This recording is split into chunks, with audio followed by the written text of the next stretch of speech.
Estoy escuchando al Tarneco todo el tiempo. Donc alors dans cet épisode, on va parler drogue on va s'intéresser à c'est quoi les effets de la prohibition sur les communautés, la police, la santé, tout ça, tout ça. On va faire un tour en Suisse, on va faire un tour au Portugal, voir s'ils ont pas des choses, s'ils font pas les choses un peu plus intelligemment que nous. Et voilà. Moi je suis sûr que ça vous chauffe ce truc.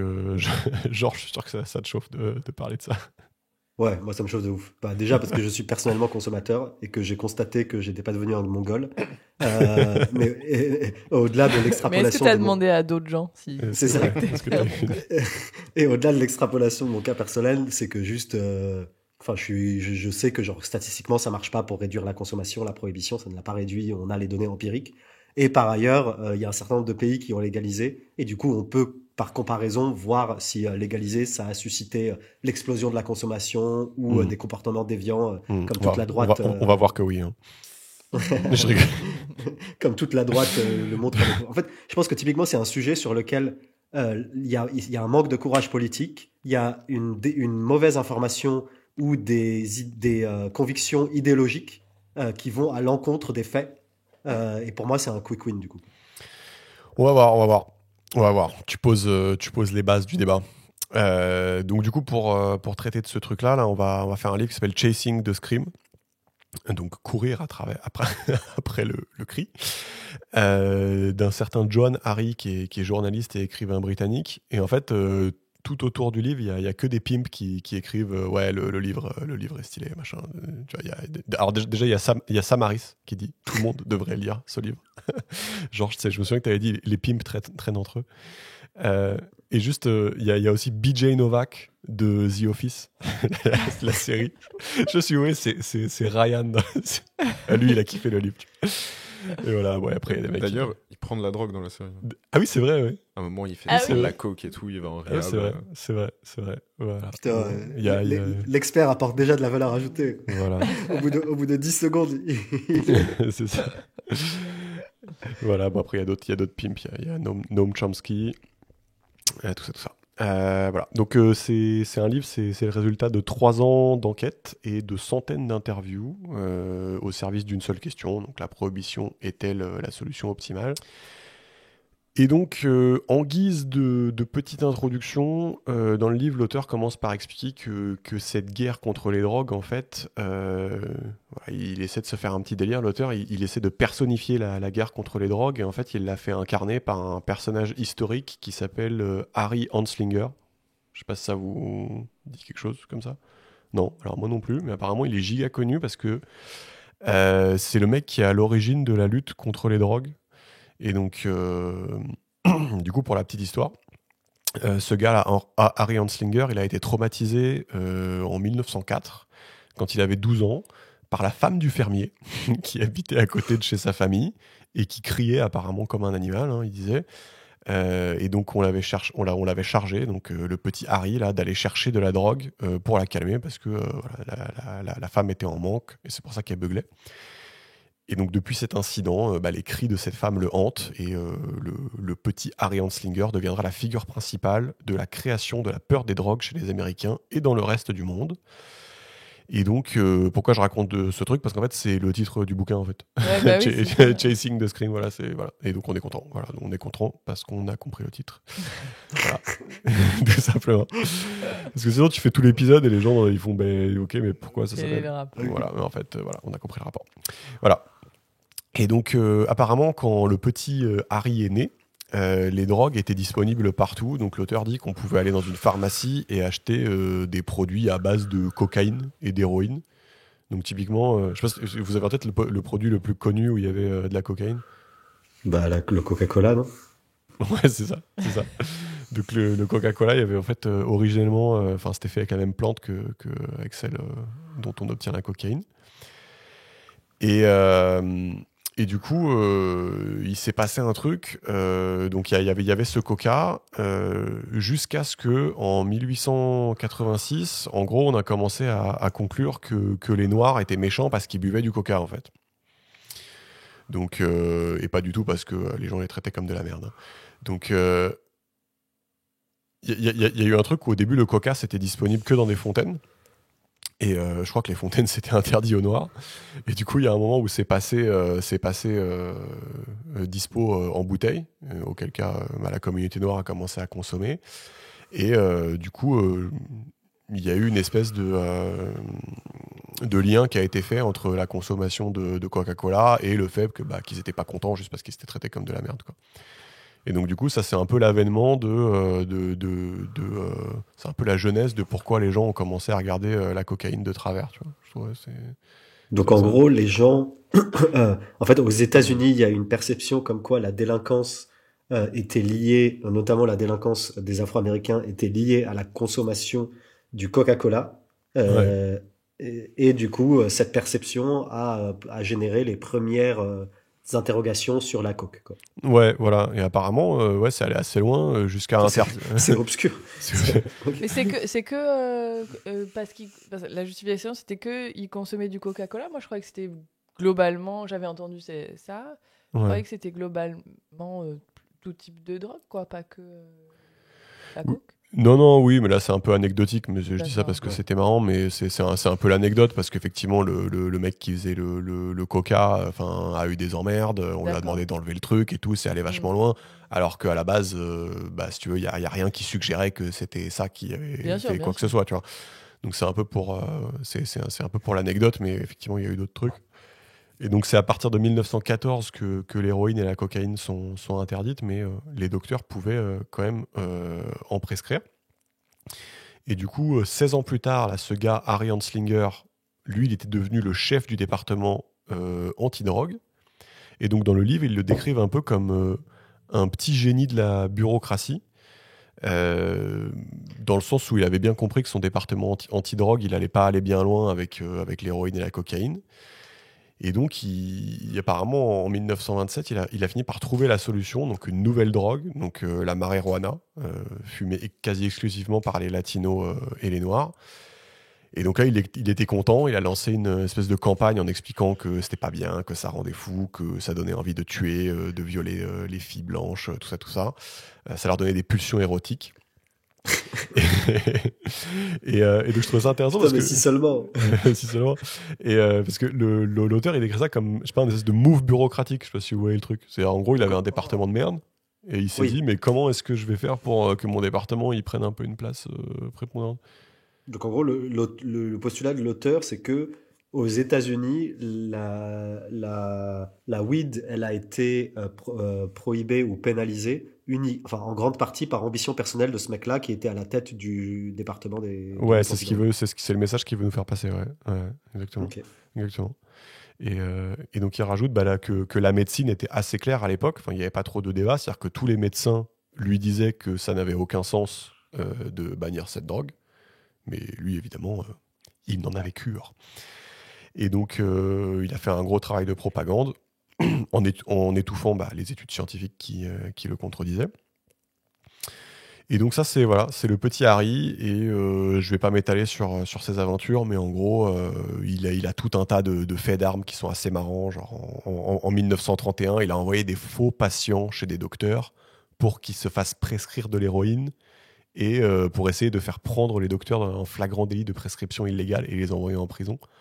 Donc le mec était le relou de service et voilà, je vais pas m'étaler, mais dans le livre, le portrait qu'il peint, c'est genre une espèce de flux continu de suppression de l'information, de douille, de faux, de subterfuge, de coups bas, de racisme. Enfin bref, le mec, il a l'air sympa.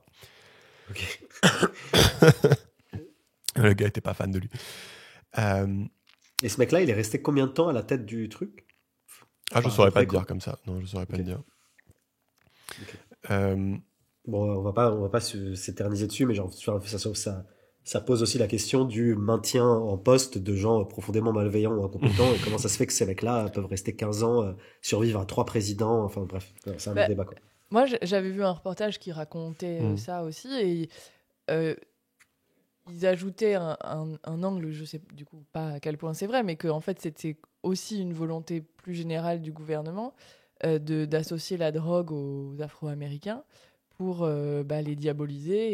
Et, Oui. c'était un truc Non. raciste, quoi, si je peux dire. Non, mais en tout cas, il y avait un objectif derrière. Ouais, je racial. pense que c'est peut-être un peu maladroit la façon dont je le raconte parce que lui, il a voulu personnifier en Oui, fait le truc ouais, avec ouais. ce gars-là, alors que évidemment, c'est pas lui tout seul qui a fait Ouais, le truc, faut pas déconner non plus. C'était suivi derrière, quoi. Il y avait des intentions. Voilà, mais lui, il a voulu romancer un peu en disant il a été choqué quand il était petit et il a voulu faire un move Ouais. bureaucratique que n'importe quel bureaucrate ferait. J'ai envie de faire grandir mon département, comment est-ce que je fais Donc voilà, mais bon, en Ok. effet. Mais je pense que il y ça avait- cache un truc qui était pour moi, que j'avais pas connaissance et qui est plus surprenant, c'est que finalement, cette prohibition de la drogue, elle n'est pas liée à la drogue en elle-même. Enfin, moi, ce que j'avais compris, c'était Ouais. qu'en fait, c'était plus pour attaquer, pouvoir Bah, mettre de côté les Oui, Noirs, quoi, les Afro-Américains. Non, mais Donc, oui, et puis la vraie réponse, c'est qu'en effet, la drogue, c'est souvent une réponse facile pour un politique, alors que si tu devais, je sais pas moi, gérer les problèmes amont, typiquement la Oui. pauvreté ou le crime ou des choses comme ça, c'est beaucoup plus compliqué. Donc en effet, il y a toute une série de mécanismes qui font que ça peut mener à ce genre de situation, en effet. Mais- Et c'est le même bureau qui a initié la prohibition de l'alcool dans la foulée ou Est-ce que c'était pas avant la prohibition de l'alcool? Je me souviens plus Je à quelle sais époque pas ça. non Ok, plus. non, non, ça Ok. me dit rien du tout. Ouais. On en parlera un peu de là. Ouais. Mais du coup, c'est intéressant ce que Clem dit. Enfin, ce que Clem dit, c'est qu'en gros, il y avait une volonté d'enfermement ou de pénalisation des populations afro-américaines et ou latino, une volonté genre gouvernementale, et que genre cette agence anti-drogue et ce mec-là, c'était un peu l'instrument de cette volonté-là qui était plus profonde, quoi. Qui était genre en mode on veut ken les queues là, quoi. Oui, c'est ça, mais même parce que là c'est un peu caricatural, mais si tu veux, du coup il y a aussi le fait que je pense qu'il y avait pas mal de lois ségrégationnistes, de lois racistes à l'époque, et du coup ils étaient pas contents. Et du coup, il y avait sûrement des révoltes ou des événements notables au niveau des infos. Et c'est facile pour un politique de dire ah oui, mais c'est la drogue, machin, tu vois. Ok, ouais. Donc il y a Oui, aussi un donc- peu ce côté-là. Donc en gros, c'est une volonté de maintenir un peu des lois ségrégationnistes Ouais, je et une pense qu'on peut dire volonté ça, d'enfermer les queblas parce que justement, enfin pour maintenir ces lois-là, quoi. Voilà. Et du coup, quand tu interroges les observateurs de l'époque, donc ils disent qu'il y a, justement, suite à ces prohibitions, il y a en fait eu une création de 2 énormes vagues de criminalité. Donc déjà, il y a eu la création de tous les gangs pour amener la drogue aux US et la vendre. Donc fallait que tout ça se mette en place. Et le deuxième point, c'est que puisque le prix de la drogue avait explosé, puisque quelque chose qui est interdit est cher par définition, les addicts eux-mêmes étaient un peu obligés de commettre des crimes pour se procurer la drogue. Donc il y a eu vraiment ces deux choses-là.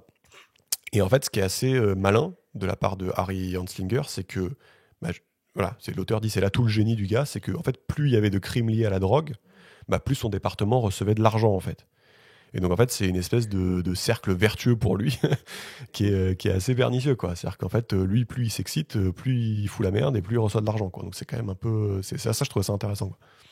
Ouais. Enfin, j'avoue, c'est hyper intéressant. Ouais. Vous êtes choqués? Non, mais le truc, c'est, Ouais. surtout, le point, c'est il faut, ouais. En fait, le problème de son truc, c'est que tu sais, tu peux pas comparer toutes choses égales par ailleurs, le avant-après, quoi. Tu vois, parce que genre, en gros, genre, il a créé un nouveau type de crime qui est genre les crimes liés à la drogue. Oui. Et du coup, tu vois, tu peux pas savoir si, tu vois ce que je veux dire. Là où les médecins, d'après l'auteur, avaient Ouais. plutôt l'air de dire mais tu fais quoi en fait, il y a juste zéro Ouais. problème. Donc ouais, en effet. Mais voilà, donc c'est quand même intéressant.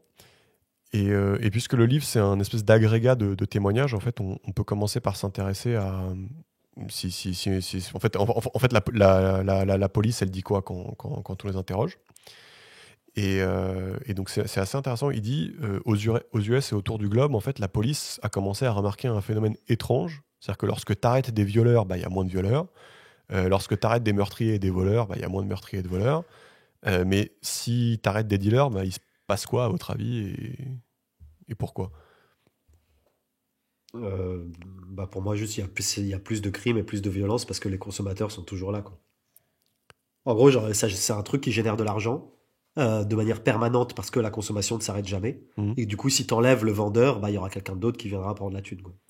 Ouais, c'est ça. Mais en fait, si tu veux, ce qu'il décrit, c'est que c'est un mécanisme assez intéressant. Il dit, en fait, c'est juste la loi de l'offre et la demande. Et en fait, moins il y a de dealers, la drogue va mécaniquement devenir plus chère, en fait. Et du coup, si c'est plus cher, bah il y a un gars qui va finir par prendre le risque en fait de devenir dealer fatalement.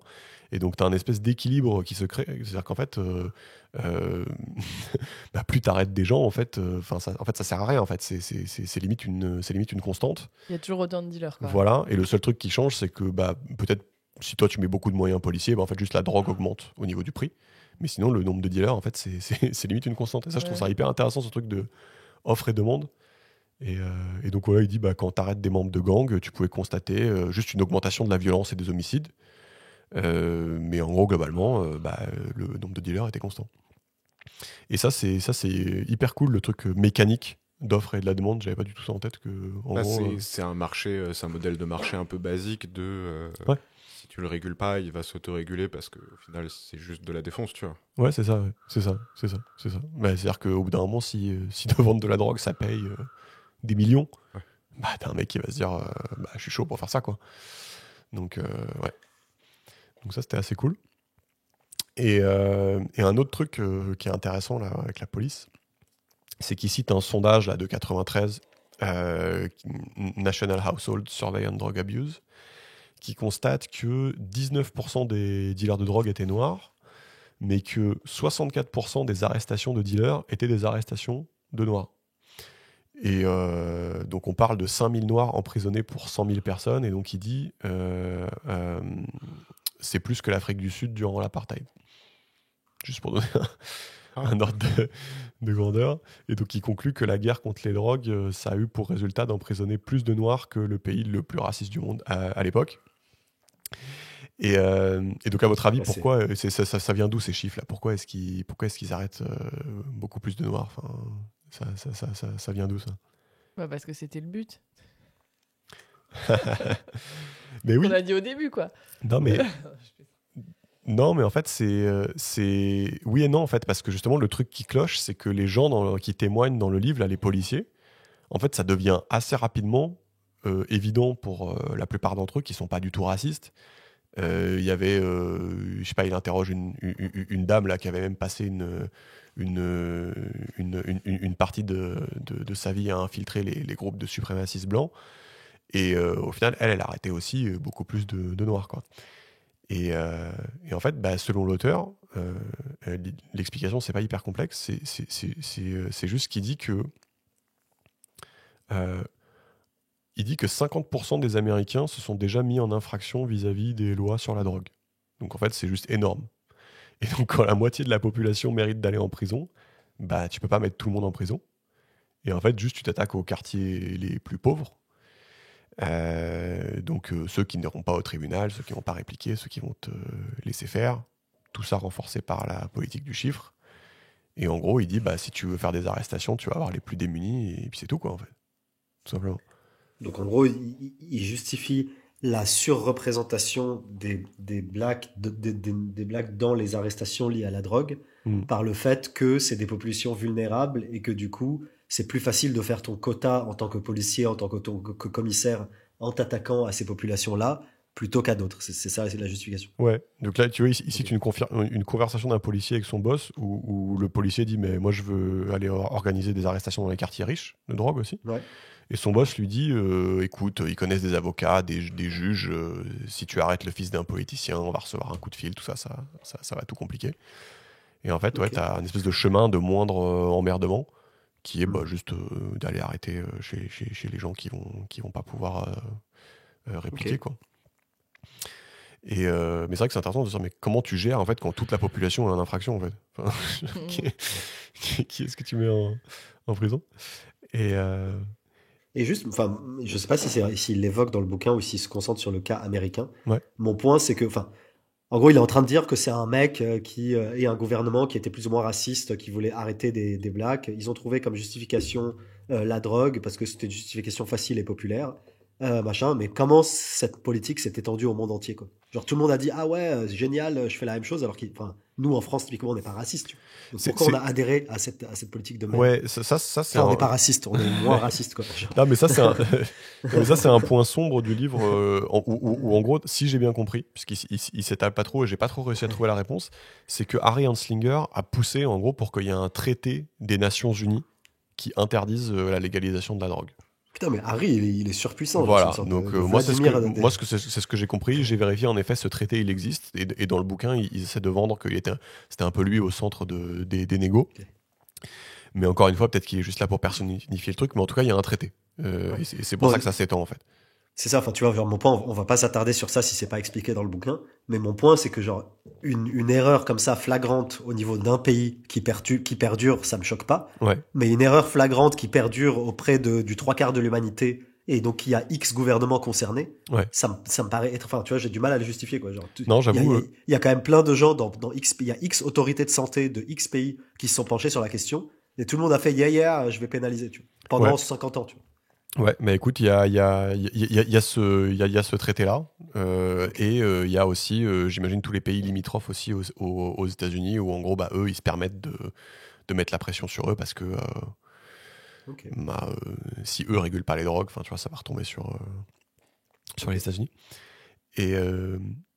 Et je sais pas, enfin, moi ça c'est du coup ça c'est purement ma pensée, mais moi j'ai un peu une théorie moins conspirationniste de l'auteur parce que en fait je me suis dit, si tu fais le calcul, même si t'admets qu'il faut plus de police dans les quartiers pauvres, donc imagine juste t'admets ça, tu vois, pour illustrer mon point.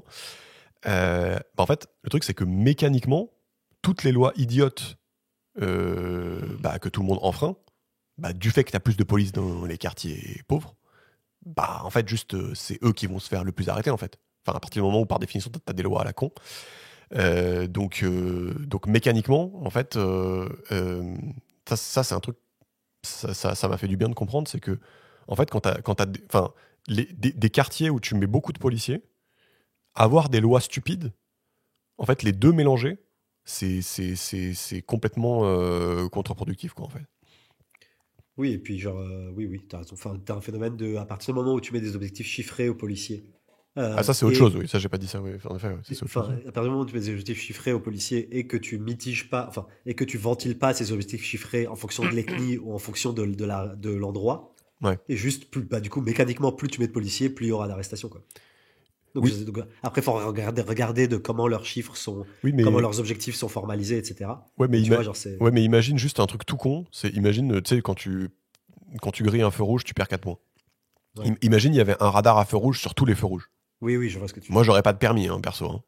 Mais des fois, juste, tu fais pas exprès. Enfin, genre, il suffit de le faire 3 fois, tu vois. Genre, donc, en gros, pour moi, les quartiers pauvres, c'est des trucs où il y a des radars à tous les feux rouges, en fait, si tu veux. Et en fait, le fait d'avoir une loi idiote, bah, en fait, c'est juste que mécaniquement, il se passe des trucs pas cool, quoi.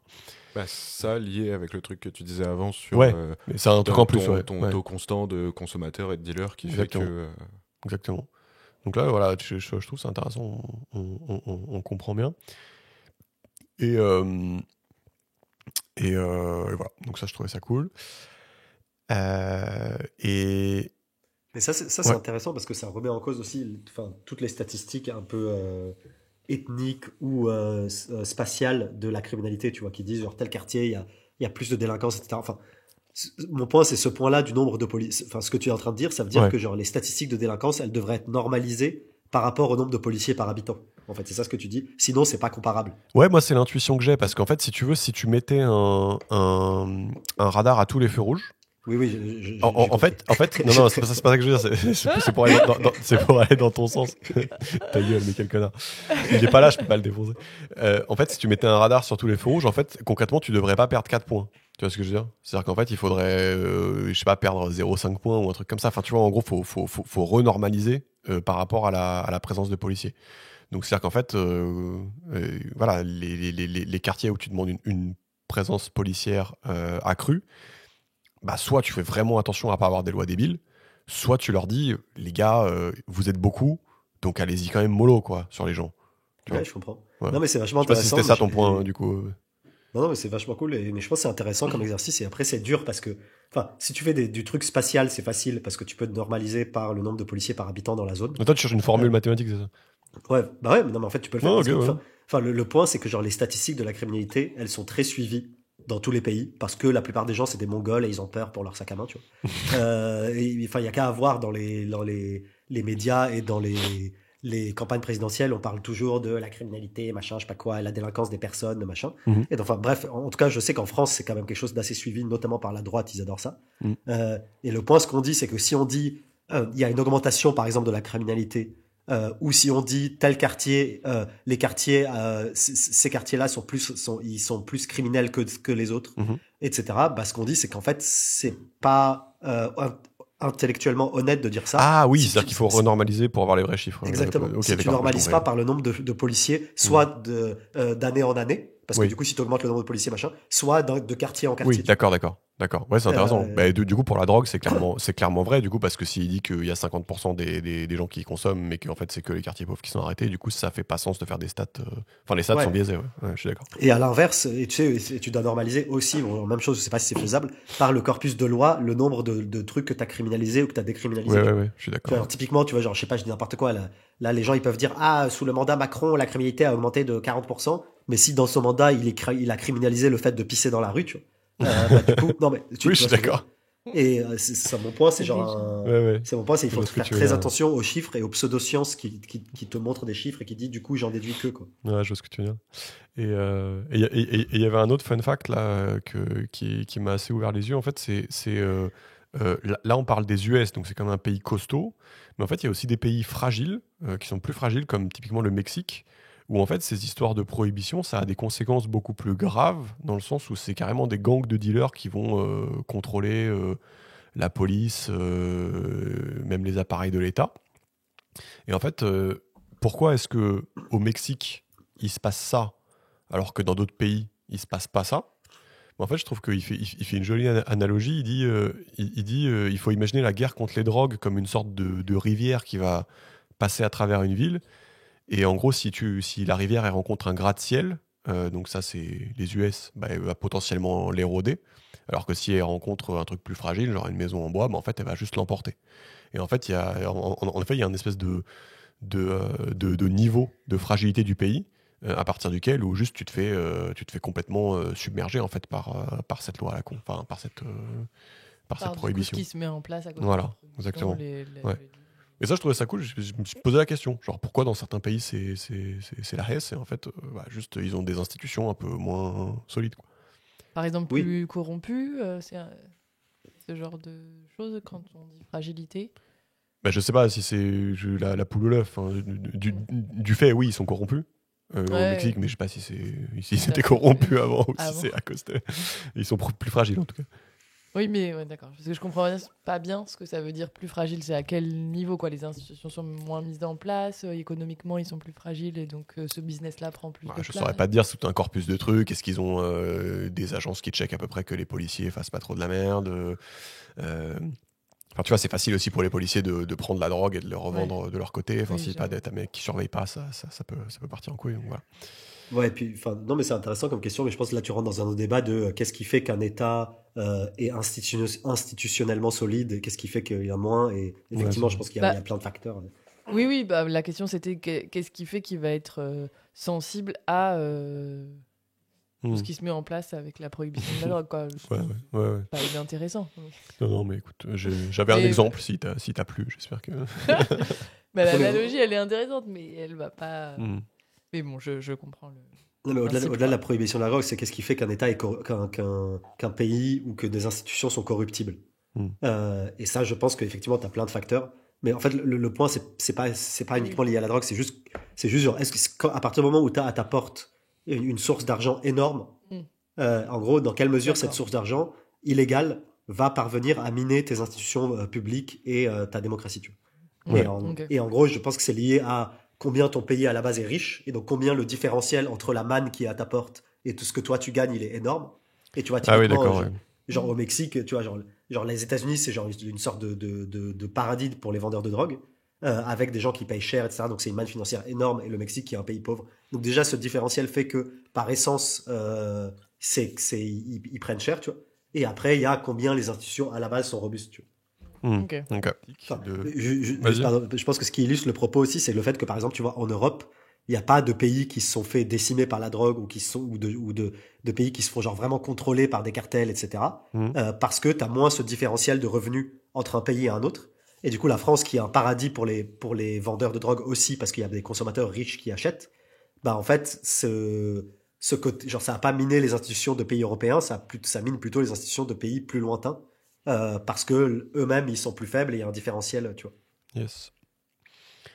Donc, si on essaie de poser les arguments là sur la table, il y a deux arguments en défaveur du coup de cette guerre contre les drogues. Et le premier argument, c'est un argument très facile. C'est-à-dire que tu dis les drogues c'est pas bien, on est tous d'accord, mais il se trouve que la prohibition c'est encore pire. Donc on l'a vu avec les gangs armés, mais on va voir qu'il y a plein d'autres problèmes. Je les ai pas cités encore, mais on va s'y intéresser. La prohibition ne résout pas le problème, elle ne fait que créer des problèmes bien pires qui viennent s'ajouter aux problèmes déjà existants, qui est le fait que la drogue c'est pas bien. Et donc dans ce premier argument, on est tous anti-drogue, mais c'est juste qu'on décide d'être pragmatique au niveau des lois, donc plutôt que de faire n'importe quoi, on fait des choses qui sont un peu plus rationnelles. Donc ça c'est le premier argument. Et en fait l'auteur dit qu'on est quand même bien obligé d'admettre que ça reflète qu'une vérité partielle. C'est-à-dire que tu vas avoir un deuxième argument, qui est bien plus honnête, qui est qu'en fait, la très grande majorité des utilisateurs de drogue les utilisent parce qu'ils en tirent quelque chose de bon. Donc il dit que ça soit une nuit à danser, réussir à travailler pour une deadline, réussir à s'endormir, réussir à rentrer en contact avec des parties du cerveau pas forcément accessibles, des états de transcendance, quand tu prends des champignons, des choses comme ça.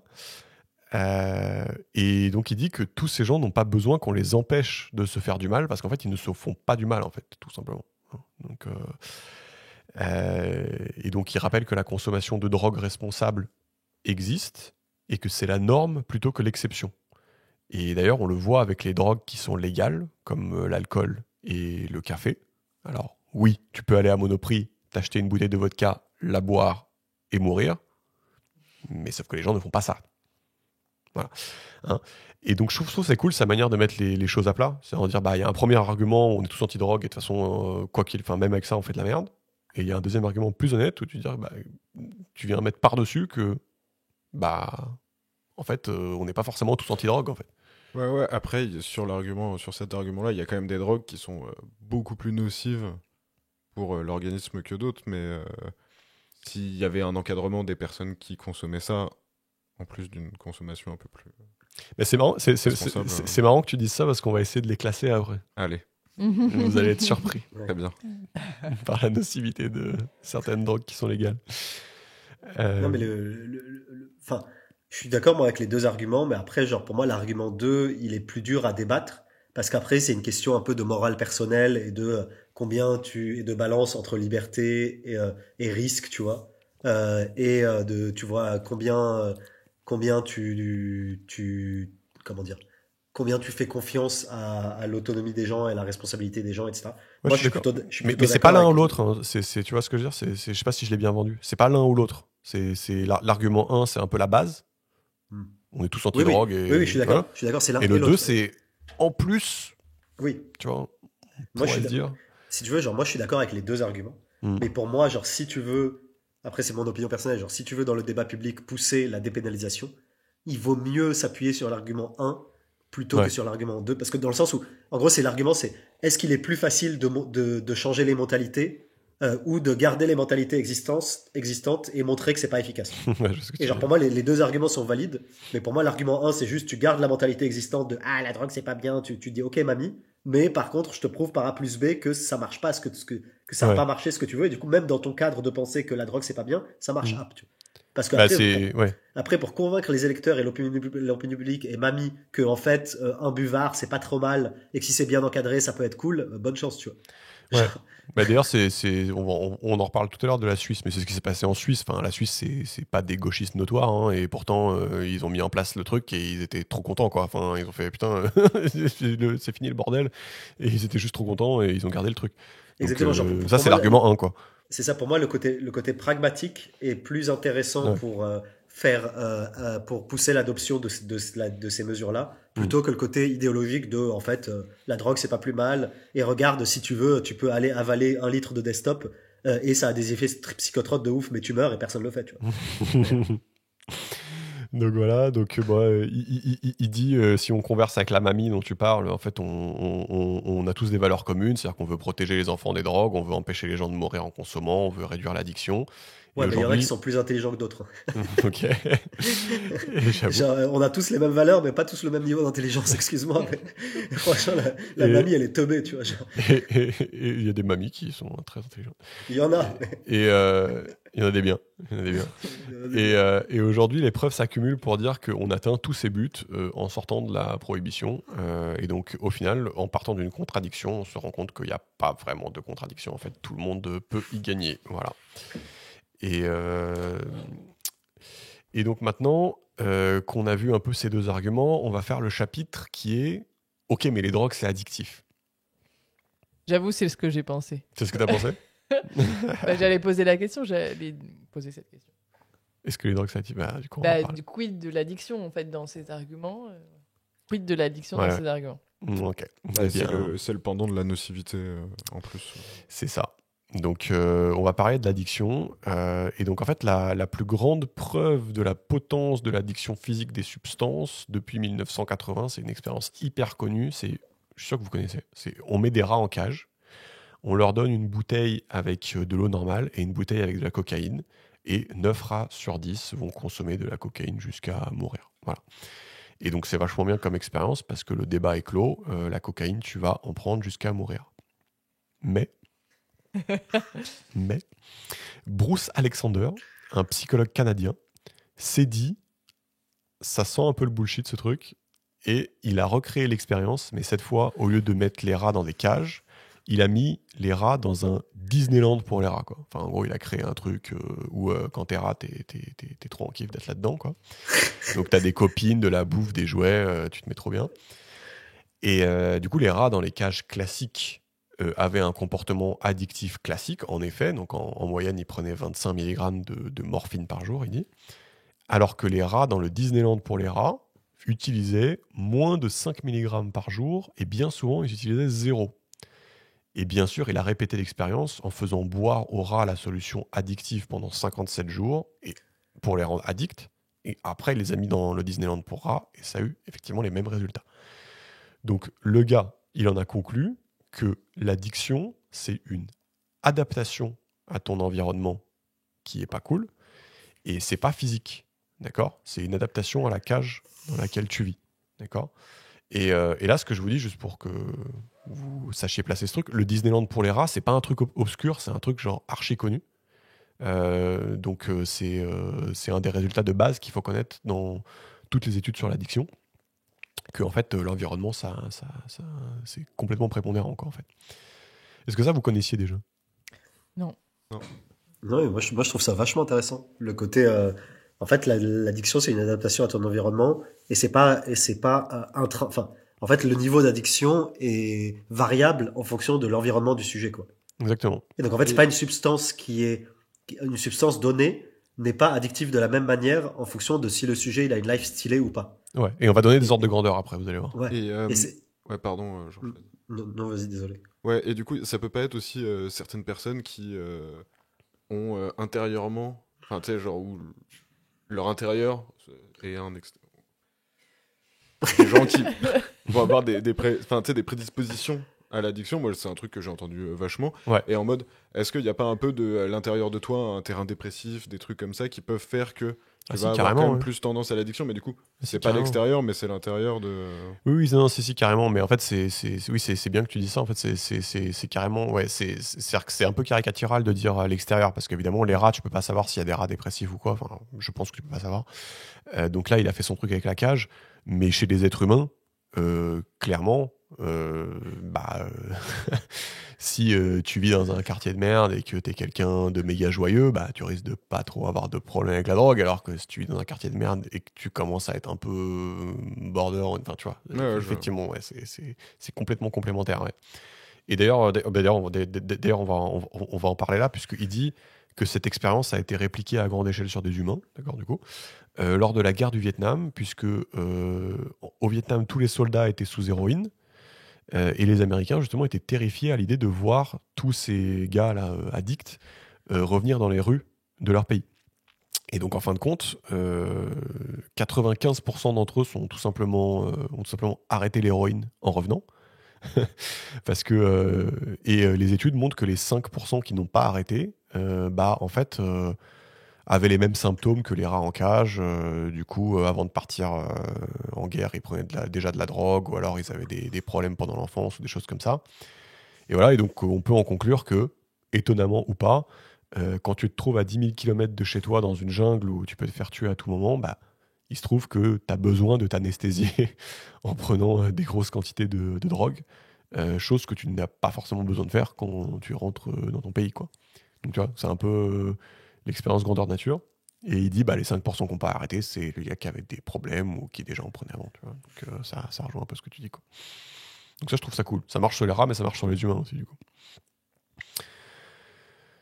Ça vous va ? Ouais, non, mais moi, Ouais, je trouve c'est ça hyper intéressant. intéressant.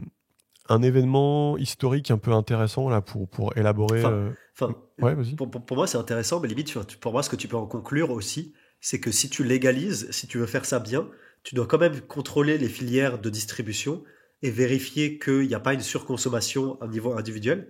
Parce qu'en fait, du coup, si tu légalises sans faire ça, en fait, tu pénalises les gens vulnérables, les pauvres, etc. Parce que eux auront un comportement addictif du fait de leur situation personnelle.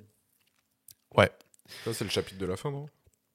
En fait, le truc, c'est que ça, je voulais qu'on en parle, en effet, parce que j'ai entendu un mec qui avait un avis assez intéressant. Je vous mettrai son nom, mais je l'ai plus en tête, là. En gros, il disait, il avait fait un essai sur ce qu'il appelait les opinions de luxe. Et donc il disait, aujourd'hui, quand on est riche et intelligent, machin, bah, en fait, on met plus de costard ou de montre en or et tout, ça fait un peu gauche. Mais le truc intéressant quand t'es riche, c'est d'avoir un peu une opinion à la con, quoi. C'est d'avoir une opinion un peu où les gens se retournent et font ah ouais, t'as vraiment cette opinion de merde? Le mec il fait ouais. Et donc l'auteur, il avait donné, il avait donné comme exemple, tu sais, les gens qui veulent abolir la police et tout, ou qui sont contre la monogamie, qui sont pour le polyamour ou des choses comme ça, où clairement eux, bah ça va pas les impacter plus que ça. Tu vois, s'il y a plus de police, eux, ils vont se payer des gardes du corps, ou même dans leur quartier. De toute façon, il se passe rien dans leur quartier. Le polyamour, parfois, c'est eux, ils vont bien s'en sortir, mais peut-être que chez les plus pauvres, ça va donner des mères célibataires ou des choses comme ça. Et le mec avait donné aussi, je me souviens, l'exemple de la légalisation des drogues. C'est-à-dire que peut-être que nous, on a aussi trop tendance à interpréter avec notre vision des choses. C'est-à-dire que nous, bah, on aimerait bien juste qu'on nous autorise à faire ce qu'on veut, quoi. Et en fait, une des peurs que j'ai, c'est est-ce qu'on loupe pas un truc qui est que bah, nous, ça va aller. Qu'est-ce qui va se passer chez les plus démunis, en fait? Et Ouais. je me pose la question. Pour rebondir sur vos deux aspects, il y a les plus démunis et aussi les producteurs, en fait. Parce que un des gros problèmes du trafic de drogue, c'est que c'est un trafic mondial et que la production se fait dans des pays pauvres. Parce que s'ils produisaient des vrais légumes pour chez eux... Ah ils oui, d'accord, toi tu dis survivraient pas. aussi ouais, les gens pauvres qui produisent. Aussi, la Ah oui. production, en fait, c'est un truc Ok. qu'on oublie souvent. Et dans Mm. le cadre de l'opinion de luxe, comme ça, il y a un peu ça de... En fait, au final, ta drogue à Amsterdam, je sais pas les proportions, mais peut-être t'en as la moitié qui est faite en serre en Hollande et l'autre moitié qui vient du Maroc, de Tunisie, d'Égypte, tu vois, et qui est produite par des gens qui n'ont pas les moyens de produire autre chose que ça, en plus, tu vois. Ouais, mais ça, ouais. Bon, ça j'ai envie de penser enfin, que sur le papier, enfin, peut-être que dans la pratique, ça serait la merde, mais sur le papier, il n'y a rien qui nous empêche que ça soit, enfin, de faire en sorte que ça se passe bien. Mais, mais il reste quand même le fait que je sais pas quoi faire de, bah ouais, ok, nous on a envie de légaliser, mais est-ce que il n'y a pas un coût que les Ouais, plus mais marginaux vont payer? Je sais pas. enfin, tu vois, pour moi, effectivement, genre, il faut pas être naïf, tu vois. Enfin, ce truc-là d'opinion de luxe, c'est un peu être naïf et pas être assez pragmatique, etc. Mais genre, enfin, tu vois, pour moi, le point, c'est effectivement là, tu rentres dans les détails d'implémentation, de dire, ok, genre la prohibition, ça a pas marché, les substances ne sont pas, ont pas le même niveau d'addiction en fonction de la situation individuelle de chacun, machin, et du coup, on prend des mesures compensatoires pour faire en sorte que la dépénalisation se fasse bien et que ces populations vulnérables ou que ces gens qui sont prédisposés, etc. Eux ne se fassent pas bifler, tu vois. Hmm. Enfin, tu vois, pour moi, ça remet pas en question la démarche globale, mais voire limite, ça l'appuie, c'est juste de dire, il faut pas être naïf, il faut pas être idéologique, et il faut fonctionner, il faut être pragmatique et voir ce Ouais. qui se passe, enfin, tu vois ce que je veux dire. Oui, oui, non, mais d'accord. Bah, je pense que tu as raison. Et puis, de toute façon, on va avoir des exemples concrets avec les autres pays. Mais enfin, je voulais juste dire, je sais pas, des fois, je me dis, enfin, je veux aussi souligner le fait que c'est facile d'avoir cette opinion quand on est nous, quoi. Enfin, tu vois, genre. Nous, mais si justement, demain c'est légalisé, pour nous, il va rien se passer, quoi. Enfin, Mais justement, moi, je suis pas d'accord avec ça. Enfin, moi, je suis pas d'accord avec le côté facile, pas facile. Pour moi, Ouais. ce qui est facile, c'est d'être idéologique, et ce qui est difficile, c'est d'être rationnel, scientifique, un peu méthodique. Oui, Tu vois, oui, d'accord. pour moi, c'est ça les deux oppositions, c'est genre l'idéologie versus la tentative de s'approcher de la vérité, et pas tant le luxe ou le pas luxe ou le riche ou le pauvre, tu vois. Et genre pour moi, genre le dire on va dépénaliser, ça va être formidable, machin, vive les drogues, c'est idéologique, Oui, et d'accord. c'est un peu con, et c'est tout aussi con que l'inverse qui est de dire ah la drogue c'est mal, on va foutre tout le monde en prison, comme ça on va arrêter, les gens vont comprendre. En fait, le point c'est est-ce que tu es idéologique ou est-ce que tu essayes de faire des tests, et est-ce que tu apprends, est-ce que tu reconnais tes erreurs, est-ce que machin. Et tu vois, dans le cas de la drogue, pour le coup, aucun gouvernement ne reconnaît ses erreurs. Personne n'est capable de dire devant la population c'est mongol ce qu'on a fait depuis 50 ans. Regardez ce qui se passe au Portugal, regardez ce qui se passe en Suisse, regardez ce qui se passe en Uruguay. Toutes vos peurs ne sont pas justifiées. On a été cons, on va faire un mode honorable, on va essayer de faire mieux. Tu vois, genre, pour moi, c'est ça l'opposition, plus ok, que d'accord. genre luxe ou pas luxe, quoi. Ok. Je vois ce que tu veux dire. Non, mais oui, enfin, encore, oui, enfin, souvent quand tu as cette opinion de luxe, c'est vrai que c'est peu. C'est peu nuancé. Du coup, je voulais parler d'un événement historique là qui était intéressant et qui permet d'élaborer un peu sur le sujet. C'est qu'il y a eu un événement célèbre où le port de Vancouver avait été bloqué et grosso modo, le flux d'héroïne avait été coupé. Et en gros, on a constaté un truc intéressant, c'est que les addicts continuaient à s'injecter des poudres sans héroïne dans les bras quand il y avait eu ce truc-là. Et c'est marrant parce que du coup, l'analyse, c'est que l'auteur dit, après tout, si on dit que les gens miséreux ont envie de s'anesthésier l'esprit pour s'évader de leur misère, donc pourquoi est-ce qu'ils s'injectent des poudres sans héroïne dans les bras alors qu'il y a une pénurie d'héroïne? Est-ce que vous avez une idée? C'est du placebo, non? L'habitude. Ouais, c'est un peu ça. Il dit, en fait, si ton problème à la base, c'est d'être privé de liens sociaux, en fait, ouais, il y a eu effectivement le fait de t'anesthésier, ça t'aide, mais il y a aussi et surtout, tu trouves des liens sociaux dans toute la sous-culture des addicts à l'héroïne. Et donc, voilà, tu vas créer des liens forts avec tes semblables, tu vas te créer une identité. Voilà, donc l'héroïne, ça a deux effets, c'est que ça aide à supporter de pas avoir de liens sociaux, mais en fait, le truc, c'est que ça en crée également, en fait. Et donc, ça, on va réutiliser ce fait tout à l'heure, mais ça, c'est intéressant, quoi. Les mecs s'injectent des poudres sans héroïne juste parce que. Comme ça, ils se retrouvent entre eux, quoi. Entre gars qui s'injectent. Et ça, c'est ouf quand même, ouais. Et donc, autre résultat giga connu sur l'addiction. Tout le monde est d'accord sur le fait que la cigarette, c'est une des drogues les plus addictives qui existent. Et d'ailleurs, elle est située dans la même catégorie que héroïne et cocaïne au niveau de l'addiction. C'est également la drogue la plus mortelle, puisqu'elle tue 650 personnes sur 1000 qui fument. Je ne sais pas d'où il sort cette stat, mais on va la croire sur parole. Pas mal. J'avoue, on va pas rentrer là-dedans, mais ça a l'air obscur. C'est le mec qui meurt, on fait bon dans le doute. c'est la classe. Non, du coup, mais rien à voir du coup, parce que quand les patchs de nicotine sont sortis, il y a beaucoup de gens qui se disaient, en fait, on a la solution gagnante parce que du coup, le mec il va juste mettre son patch de nicotine et en fait tout le côté addictif lié à la substance, en fait, il va partir. Et donc en fait, concrètement, les gens ils vont juste arrêter de fumer. Et en fait, on n'a pas du tout constaté ça. On a constaté que seulement 17,7% des fumeurs arrivaient à arrêter avec le patch de nicotine. Et en fait, 17,7%, c'est en même temps beaucoup. Enfin, c'est bien, tu vois, c'est pas mal. Et en même temps, c'est pas beaucoup. Parce que ça veut quand même dire que dans le fait de fumer, t'as 82,3%, oui, c'est ça, % de l'addiction qui vient d'autre part, en fait. Qui n'est pas juste une addiction physique à la substance. Et donc, ça renforce quand même quelque part la conclusion que ça serait quand même beaucoup s'avancer que de dire que l'addiction, c'est uniquement, majoritairement, ou même en grande partie, l'addiction physique à la substance. Vous avez en tête ces ordres de grandeur un peu? Non. C'est-à-dire que le truc le plus addictif est addictif seulement à 17%. En termes de... C'est physiologiquement, quoi. Physiologique. Parce que là, ton 17%, c'est les gens qui ont essayé d'arrêter. Ouais. Donc C'est les gens qui ont... Non, 17%, c'est les gens qui ont réussi à arrêter grâce au patch de Voilà, nicotine. mais, Ouais, mais du coup, pas sur mais- les gens qui ont qui ont essayé essayé. d'arrêter Qui ont essayé. avec le Sur patch. Ouais, c'est ça. Donc en gros, ce qu'on dit, c'est ce que tu dis, c'est que les à côté de la substance, donc le geste, les interactions sociales, Exactement. machin, elles sont beaucoup plus importantes dans l'addiction que la substance elle-même et son effet chimique sur ton corps. Exactement. Ok. Donc, Ouais, j'avoue, non, je savais donc pas. ça, c'est quand même, c'est quand même central, quoi. C'est que le pire truc au niveau de l'addiction, c'est 17,7%. Donc déjà, je pense que ça bouscule pas mal d'idées préconçues qu'on pouvait avoir, quoi. J'avoue, c'est intéressant. Ça m'a. Bah, c'est vrai que quand tu fumes des spliffs ou quand tu prends des tasses, les à côté, c'est important, quoi. Bah oui, Tu vois, il n'y a pas que la substance, quoi. c'est ça. Surtout, moi j'ai l'impression l'addiction elle te fait mal au moment où tu essayes d'arrêter. En fait, le reste du temps, c'est pas un problème.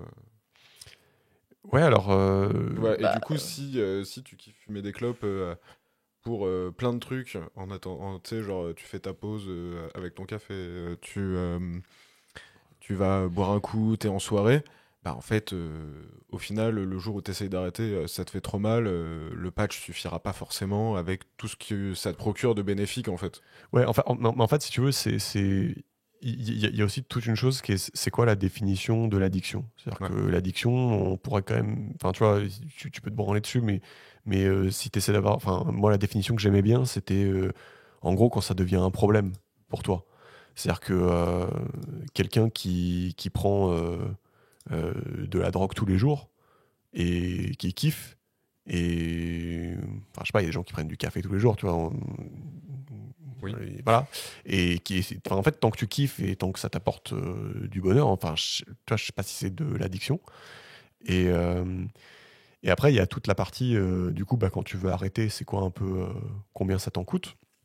Et c'est vrai qu'il y avait un autre truc intéressant, c'est que bon, c'est pas expliqué dans le livre, c'est un autre gars qui expliquait ça, mais apparemment, les seules 2 drogues que tu peux pas arrêter brutalement, sinon tu meurs.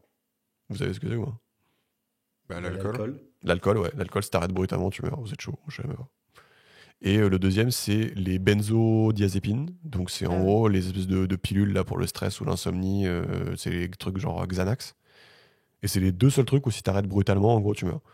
C'est-à-dire que des spécialistes de ça qui parlent, ils disaient typiquement, si tu veux arrêter l'héroïne, d'un coup, bah juste, tu vas pas être bien, ça va être une espèce de grippe un peu méchante, mais tu vas pas mourir, quoi. C'est juste, c'est pas agréable, quoi. Tu vois.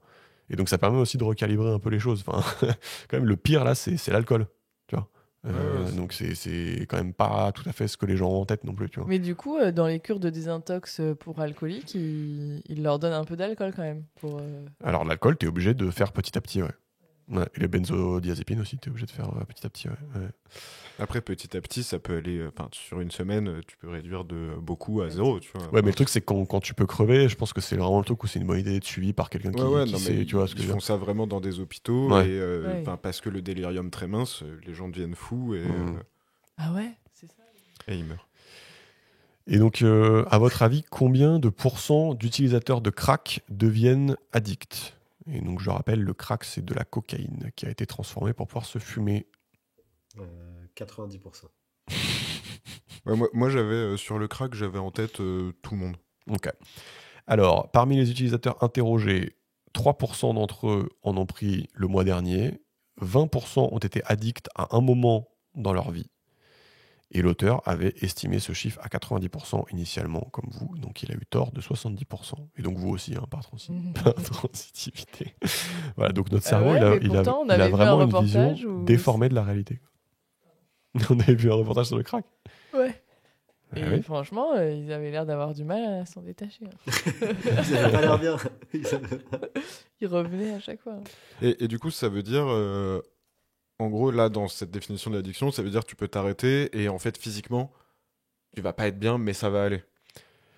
Non, sur la dernière statistique, tu vois, c'est assez pragmatique. C'est-à-dire qu'il dit il y a 3% qu'on a pris le mois dernier et il y a 20% qui étaient addicts. Oui, ok, je vois ce que tu dis. Ouais, addict à un moment dans leur vie, il faut savoir définir addict. Ouais. Ouais, en fait, parce que Ouais, du coup, d'accord.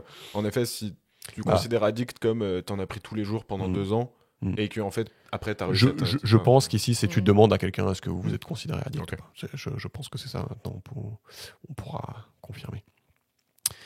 Donc je trouve que c'est pas mal, ça remet quand même des ordres de grandeur dans la tête. Et du coup, là, je suis embrouillée parce que donc là, c'est en demandant aux gens. Parce que tout à l'heure, ce qu'on disait avec la clope, c'est que finalement, c'est très addictif chimiquement, c'est ça on sait. Bah, les pages de nicotine, ça aide à 17,7%.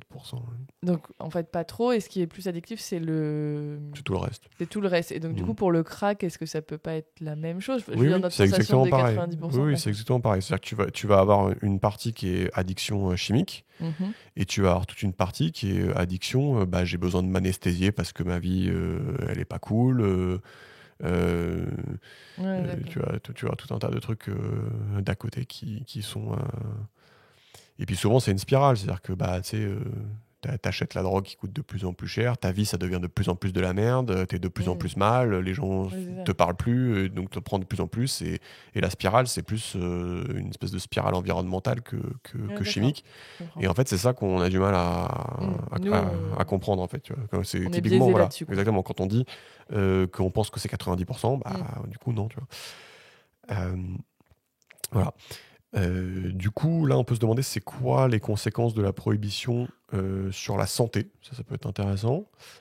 Et en fait, bah, cette guerre, cette prohibition, donc, ça augmente considérablement les overdoses, puisque bah, finalement, les gens, quand est-ce qu'ils font des overdoses quand la drogue est interdite, bah, si tu sais pas si quand tu t'injectes de l'héroïne, tu t'injectes un truc à 1% ou à 40%, bah, en gros, c'est juste vachement dangereux, quoi. Je sais pas, c'est comme si chaque fois que tu achètes une bouteille de vin et que tu te fais un cul sec de la bouteille, je sais pas si ça arrive souvent. Si tu sais pas si elle est à 50 degrés ou à 10 degrés, bah, c'est sûr que ça va pas le faire. Ou je sais pas, quand tu prends une aspirine, si tu sais pas si c'est 5 mg ou 500 mg, bah, juste ça n'a pas de sens, quoi. Voilà. Donc voilà. Faut rajouter à ça que si la drogue elle est interdite, les gens se l'injectent souvent en secret. Donc ça, c'est juste, bah, ça limite les possibilités d'appeler les secours en cas de problème. Et il y a un autre truc que je trouve intéressant, il y a des pays où ils font ce qu'on appelle du drug checking. C'est-à-dire qu'en fait, il y a des endroits où juste t'apportes ta drogue et ils te disent ce qu'il y a dedans, en fait. Bah, dans les salles de shoot à Paris. Ils font ça, du coup ils font alors, peut-être à Paris ou en Suisse, je sais plus, mais. Ok, bah, Non, mais je me souviens j'entendais moyen, un du coup. podcast où il disait que, en fait, Ouais. avant de se l'injecter, le mec filait un échantillon et savait si c'était pas trop de la merde. Bah écoute, la liste des pays que j'ai récupérés, il y a la France dedans. Hein. Il y a marqué Italie, Luxembourg, Netherlands, Portugal, Espagne. Enfin, ouais, il y a la France Ah, mais dedans. vas-y, moi je veux des drug checkers là. Voilà. Et je crois que c'est surtout, ça marche surtout bien sur les gens qui ont des problèmes avec les amphétamines. Et je crois qu'ils en mettent surtout au festival, en fait. Alors, j'espère que je me trompe pas, mais je crois que c'est un peu de délire. Après, ce genre de concept, c'est toujours un peu chelou parce qu'il suffit que tu l'aies mis en place une fois l'année dernière et du coup, tu es dans la liste des pays qui l'ont mis en place, quoi. Ouais. Donc, il faut toujours pondérer par est-ce que c'est vraiment quelque chose qui est fait activement ou pas. Bah, pour moi, ça va avec les salles de shoot qui existent parce que du coup, si tu surveilles un endroit où les gens vont se défoncer et qu'ils peuvent prendre n'importe quoi, enfin, Ouais, carrément. Carrément. Et en fait, par rapport à ce que tu dis, en fait, moi, ce que j'ai trouvé hyper intéressant, c'est que j'ai découvert tout un monde en fait en faisant ce bouquin, qui est tout le concept de ce qu'on appelle harm reduction, donc en français réduction du mal. Et en fait, j'ai découvert un monde en fait où il y a tout un tas de rapports où en fait, tu as des listings par continent, par pays, tu as des cartes des pays du monde, où en fait, tu sais, tu as des frises, plein de couleurs, et ils te disent dans chaque pays quel concept est implémenté pour réduire les effets délétères de la drogue. Et donc, typiquement, tu vas avoir les salles où tu peux consommer de la drogue. Tu vas avoir, tu sais, les programmes pour avoir des seringues propres. Tu vas avoir des programmes pour les seringues propres en prison. C'était une catégorie à part à chaque fois. Donc nous, en France, on n'a pas ça, typiquement. Tu vas avoir les programmes de substitution opioïdes. C'est-à-dire qu'en fait, pour les gens qui sont addicts typiquement aux opioïdes comme l'héroïne, en fait, le programme va te donner des espèces de substituts à l'héroïne. Donc ça s'appelle du méthadone ou du buprénorphine. Voilà. Donc c'est des espèces de substituts à l'héroïne. Et tu as même dans certains pays de la héroïne assisted thérapie, HAT, où juste on t'injecte de l'héroïne. Et c'est ça ta thérapie. Voilà. Et du coup, mais on te file même pas un substitut, c'est juste on te file de l'héroïne. Distribution de naloxone, donc c'est un truc à prendre en cas d'overdose.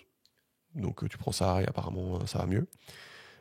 Faut qu'on te le donne, hein, De quoi? le truc, parce que si t'es en overdose, Ah ouais, quand je suis trop en cétose, c'est pas pareil. quand je suis trop en cétose, faut que je prenne de la naloxone.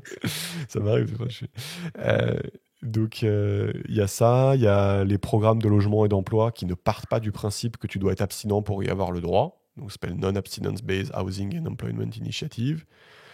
Et donc voilà, je trouvais ça trop cool quand en fait j'ai découvert un monde où les mecs ils font des cartes du monde et ils disent bah dans tel pays il y a ça, ça, ça et ça, et ils font pas ça, ça et ça, et ils font un petit compte rendu et tout, et c'est marrant quoi. Enfin, en gros ils ont ils ont des petits pictogrammes pour chacun des trucs mis en place. Et donc c'est cool et ça permet de lister un peu toutes les bonnes idées quoi du coup. Je sais pas si vous connaissiez ces initiatives. Non, moi je connaissais pas, mais j'avoue, je trouve ça trop cool aussi. Mais enfin, tu sais, je peux pas m'empêcher de me dire que c'est genre peanuts à partir du moment où tu pénalises. En fait, tous ces trucs-là, c'est genre des pansements sur une jambe de bois, quoi. Tu vois ce que je Oui, veux dire, parce que genre, tu dis que les gens vont les gens vont avoir peur de ce. oui, en gros, genre, moi je trouve ça trop stylé que ça existe et je trouve ça Ouais. génial, etc. Ouais. Et même les gens qui bossent là-dedans, ils sont stylés. Enfin, le tissu associatif, ils sont trop cool et tout. Mais genre, enfin, pour moi, ça va tellement, ça va tellement faire du, enfin, la plus-value de toutes ces actions-là, elle est tellement marginale versus juste dépénaliser, contrôler les filières, versus juste dépénaliser et contrôler les filières et vendre que dans des endroits précis. Ouais. Genre, pour moi, il y a un qui, c'est comme, tu sais, c'est comme je l'assimile un peu à genre la lutte contre le réchauffement climatique, tu vois. Tu peux pisser sous la douche, c'est sympa, tu vois. Mm. Mais genre, c'est quand même mieux d'être végétarien, de pas faire d'enfants, tu vois. Et tu vois, genre pour moi, ces trucs-là, c'est un peu pisser sous la douche, quoi. Ouais, d'accord, je vois ce que tu veux dire. Bon, j'avoue, c'est un peu dénigrant ce que je dis, c'est pas très gentil, mais tu vois ce que je veux dire, versus l'action politique et de dire juste arrêtons de dépénaliser comme des golemons, faisons de la prévention, vendons dans des endroits contrôlés, à quantité définie, Oui, oui, non, avec mais tu vois ce que je veux dire. Ouais, non, c'est vrai, ouais, effectivement, c'est vrai que les gens font ce qu'ils peuvent, en effet, mais juste à la base, il suffirait juste de changer la loi, quoi. Voilà, mais bon, après, ça reste beaucoup trop stylé, c'est Ouais, génial, ouais, tu je vois. suis d'accord. Et moi, si je vais dans un festoche, je suis très content qu'il y ait le testeur qui me dise, ouais, ça c'est des bons tasses et ça c'est des mauvais tasses, tu vois. Mais juste en termes de priorisation. Mais t'en as vu de ça ou pas, toi? Non, j'en ai jamais Non, vu. t'as vu? J'aurais Ok, parce kiffé. que moi, Par contre, je suis curieux, ouais, j'avoue. moi, j'ai surtout vu des mecs en bob qui étaient là, tu veux des tasses? Mais ils ont pas de testeur. J'ai surtout vu ça. Non, mais, Il faut mais ramener tu ton vois, genre, propre testeur, quoi. c'est ça. Non, mais en termes de priorisation de l'action individuelle et collective, c'est Ouais, je mieux suis quand même de dire à Macron d'arrêter d'être un bolos plutôt que tu vois. Et du coup, là, ce qu'on va faire, c'est qu'on va aller voir un peu justement c'est quoi les bonnes idées. Du coup, enfin, là, on va aller voir en Suisse pour voir un peu ce qu'ils font. Et donc, Harry Anslinger, là, notre pote du début, en fait, il avait le contre-argument ultime pour les cliniques où tu pouvais prescrire de l'héroïne, en fait, parce qu'il te disait, bah, ça sert à rien, l'addict, il en voudra toujours plus, et du coup, bah, vous faites de la merde. Et en fait, c'est pas aussi simple que ça. Dans le livre, il interviewe une psychiatre, là, Rita Mangui, dans une des cliniques suisses, qui dit, bah, en effet, il a raison, c'est-à-dire qu'au début, les addicts, ils demandent plus, mais peu de temps après, les addicts commencent à demander moins. Et en fait, elle donne une métaphore que j'ai bien aimée. Elle dit, la plupart des addicts viennent avec un verre vide en eux. Quand ils prennent de l'héroïne, le verre se remplit, mais seulement pour quelques heures, et revient rapidement à zéro. Et en construisant des relations sociales, en ayant un travail, des petits plaisirs quotidiens, l'addict va remplir son verre petit à petit avec autre chose que de l'héroïne. Et donc, il aura besoin de moins en moins d'héroïne pour le remplir. Et à la fin, il se peut que le verre soit totalement rempli et qu'il n'y ait plus besoin du tout d'héroïne. Et en fait, c'est assez cool. C'est-à-dire qu'en fait, juste en Suisse, ils filent de l'héroïne aux gens pour qu'ils puissent fonctionner et aller faire leur truc et reprendre une vie normale. Et en fait, mécaniquement, on s'aperçoit juste qu'ils en prennent de moins en moins, en fait. Mais c'est le truc du Disneyland, ça, pour moi, des rats. Ouais, c'est ça. C'est-à-dire que... Cet effet-là, en fait. Ouais, Et c'est ça. du coup, ils se disent, bah, ça vaut le coup d'en donner un petit peu pour que ça leur permette de créer un bon environnement. Exactement, ouais. Et une fois qu'ils sont dans le bon environnement, en fait, naturellement, ils quittent. Quoi. C'est ça. Et tout à l'heure, on parlait de sous-culture de l'héroïne avec les mecs qui s'injectent des poudres sans héroïne. Et en fait, là, il dit, en Suisse, il n'y a pas du tout de sous-culture de l'héroïne parce que, en fait, tu vois, tu viens à la clinique, on t'offre un thé à la camomille, une injection propre, des aiguilles propres, c'est de l'héroïne pure. Donc c'est de l'héroïne médicalement pure. Enfin, je sais pas s'ils ont déjà même vu ça de leur vie, tu vois, les addicts. T'as pas donc, des tu sais, trucs de genre, merde qui te bousillent, ouais, voilà. Enfin, qui tu te vois, font trop mal. l'héroïne de rue, c'est genre le tournoi des X Games, et l'héroïne en Suisse, c'est, je sais pas, c'est un tournoi de Yu-Gi-Oh, quoi. Enfin, tu vois, c'est genre, c'est pas stylé. Et donc c'est marrant, quoi. Enfin, toute la culture s'est écroulée, en fait. Tu vois, c'est juste, tu viens dans le truc, tu files de l'héroïne médicalement pure et tu repars, et t'es yimbe. Tu sais, t'es pas malade parce que c'est pas genre, y a pas des trucs hardcore dedans pour couper la drogue, et juste tu fais ta vie, quoi. Et c'est marrant, tu vois, je trouve. Mais- Prochain nectar en Suisse, là. Moi, je vais dire un truc qui est peut-être très cliché, mais même avec les salles de shoot et là, ce genre de truc, les gens qui prennent de la drogue, Mhm. est-ce que ça leur demande pas quand même un effort d'aller dans ces endroits-là plutôt que de se shooter dans la rue en scred après, enfin, tu vois, je veux dire, dans la façon de prendre de la drogue, j'ai l'impression que c'est un peu différent. Faut oser aller à la clinique, faut oser aller dans la salle de shoot, c'est un environnement médical, c'est pas le même genre d'environnement. J'ai Tu veux dire que l'impression. les gens te jugent ou les trucs comme ça? Bah, j'imagine qu'ils te jugent pas, mais tu vois, Non, mais oui, enfin, je suis sûr qu'il y a Enfin, des. tu dois te dire Non, ça, mais quoi, oui, quand non, mais t'es je un suis sûr drogué, que. quoi, Non, mais je suis sûr drogue. qu'il y a des obstacles, oui, De ce carrément. type-là, Et quoi. ça vient du fait qu'il y a une prohibition, ça vient du fait que Oui. les gens sont pas éduqués dessus, ça Mais- vient du fait que. Mais du coup, c'est un peu ça ma question. Ça veut dire qu'en Suisse, vu qu'ils ont dépénalisé, c'est ça? Ouais. Euh, Enfin, ils sont dépénalisés, c'est-à-dire qu'il y a des cliniques où tu peux aller prendre ton héroïne. Ah, d'accord. Et moi, Mais j'entends ça a bien. l'air de. Ce que je veux Enfin, dire, tu peux c'est pas l'acheter au supermarché. Hein. Non, mais j'ai compris. Mais ça a l'air de fonctionner, quoi. C'est-à-dire que quand les gens ont l'air d'y aller, ils ont fait baisser vachement. Exactement. Et moi, Ok. j'entendais un témoignage sur les salles de shoot à Paris d'un mec le même mec qui était allé se faire tester son héros là-bas, Mhm. qui disait en fait, tu t'injectes dans une salle aseptisée avec une seringue propre et tu sors, c'est une espèce de gymnase. C'est pas le même délire, tu vois. Ouais, d'accord. Et où en fait, en effet, ça rejoint l'histoire de la culture de prendre de la drogue. Et je pense qu'avec le crack, c'est un peu la même histoire de t'es avec des gens qui font la même chose, qui ont ce même truc. Mhm. Et Un peu en soirée, ou enfin. Il y ouais, a aussi ou, ces trucs-là. enfin, tu vois, Le et contexte. c'est ça. Et peut-être que du coup, au final, dans la lutte contre la drogue, il y a aussi, enfin, filer d'autres cadres que ceux de la société normale pour des gens qui ont l'habitude d'être hardcore tout le temps, tu vois. Genre des espaces de shoot dans des rave parties, des espaces de shoot dans des. Tu vois, Oui, toi, avec des gens qui font bien, toi, tu dis limite aller plus loin que la Suisse. Et... Ah non, alors moi j'ai pas d'avis. Mais non, mais toi, mais la vie du mec, c'était, tu Bah, vois, lui, le truc en Suisse, il kifferait pas, quoi. Bah, le mec, ouais, je pense que ce serait pas Ouais. son délire. Après, Ouais. pour avoir entendu d'autres podcasts, un autre mec qui essayait d'arrêter, et du coup, lui, il continuait à prendre du crack. Juste, il le prenait chez lui, ça avait pas le même effet, juste, il avait un peu besoin de fumer. Ouais. Et Non, mais je vois ce que tu veux dire, mais là, le délire, ils expliquent quand même qu'en gros, bah, le verre, il se remplit avec d'autres trucs, du coup. En fait, c'est-à-dire que tu deviens fonctionnel, Oui, bien sûr. et du fait que t'as un taf, du fait que t'as des potes, machin, t'as de moins en moins besoin d'aller faire des trucs dans la rue avec tes potes, voilà. Donc, c'est peut-être, tu Ouais. remplaces aussi tes activités petit à petit, quoi. Ouais, mais bon, ok, enfin... Mais les alcooliques parlent aussi de ça, en fait, quand t'es alcoolique, t'as des potes où tu fais juste boire avec eux, et dès que t'arrêtes de boire, bah, c'est plus tes potes, tu vois. C'est plus possible parce que Oui, le seul oui. truc que tu faisais avec eux, c'était de Ouais, boire, tu vois. je suis d'accord. Donc ça, c'est la Suisse. Et du coup, là, l'auteur nous fait revenir en Amérique. Donc tu pourrais te dire, bah, c'est génial, il faut absolument pouvoir prescrire ces drogues-là. Mais en fait, en Amérique, on lui a répondu quasi du tac au tac. On lui a dit, en fait, on le fait déjà. On prescrit de puissants opiacés, oxycodone, Vicodin et autres antidouleurs. Donc en gros, c'est de l'héroïne, hein, les médicaments antidouleurs qui prennent, c'est des opiacés. Et c'est un désastre. C'est-à-dire que les gens overdosent, la plupart deviennent des criminels ou se prostituent pour en avoir plus, la plupart switchent vers des drogues plus dures. Donc en gros, il y a une conclusion évidente, c'est que la Suisse c'est cool, mais les US, prescrire les drogues, ça n'arrange pas les problèmes, ça les empire. Et est-ce que vous avez compris où était le piège? Pourquoi c'est comme ça aux US?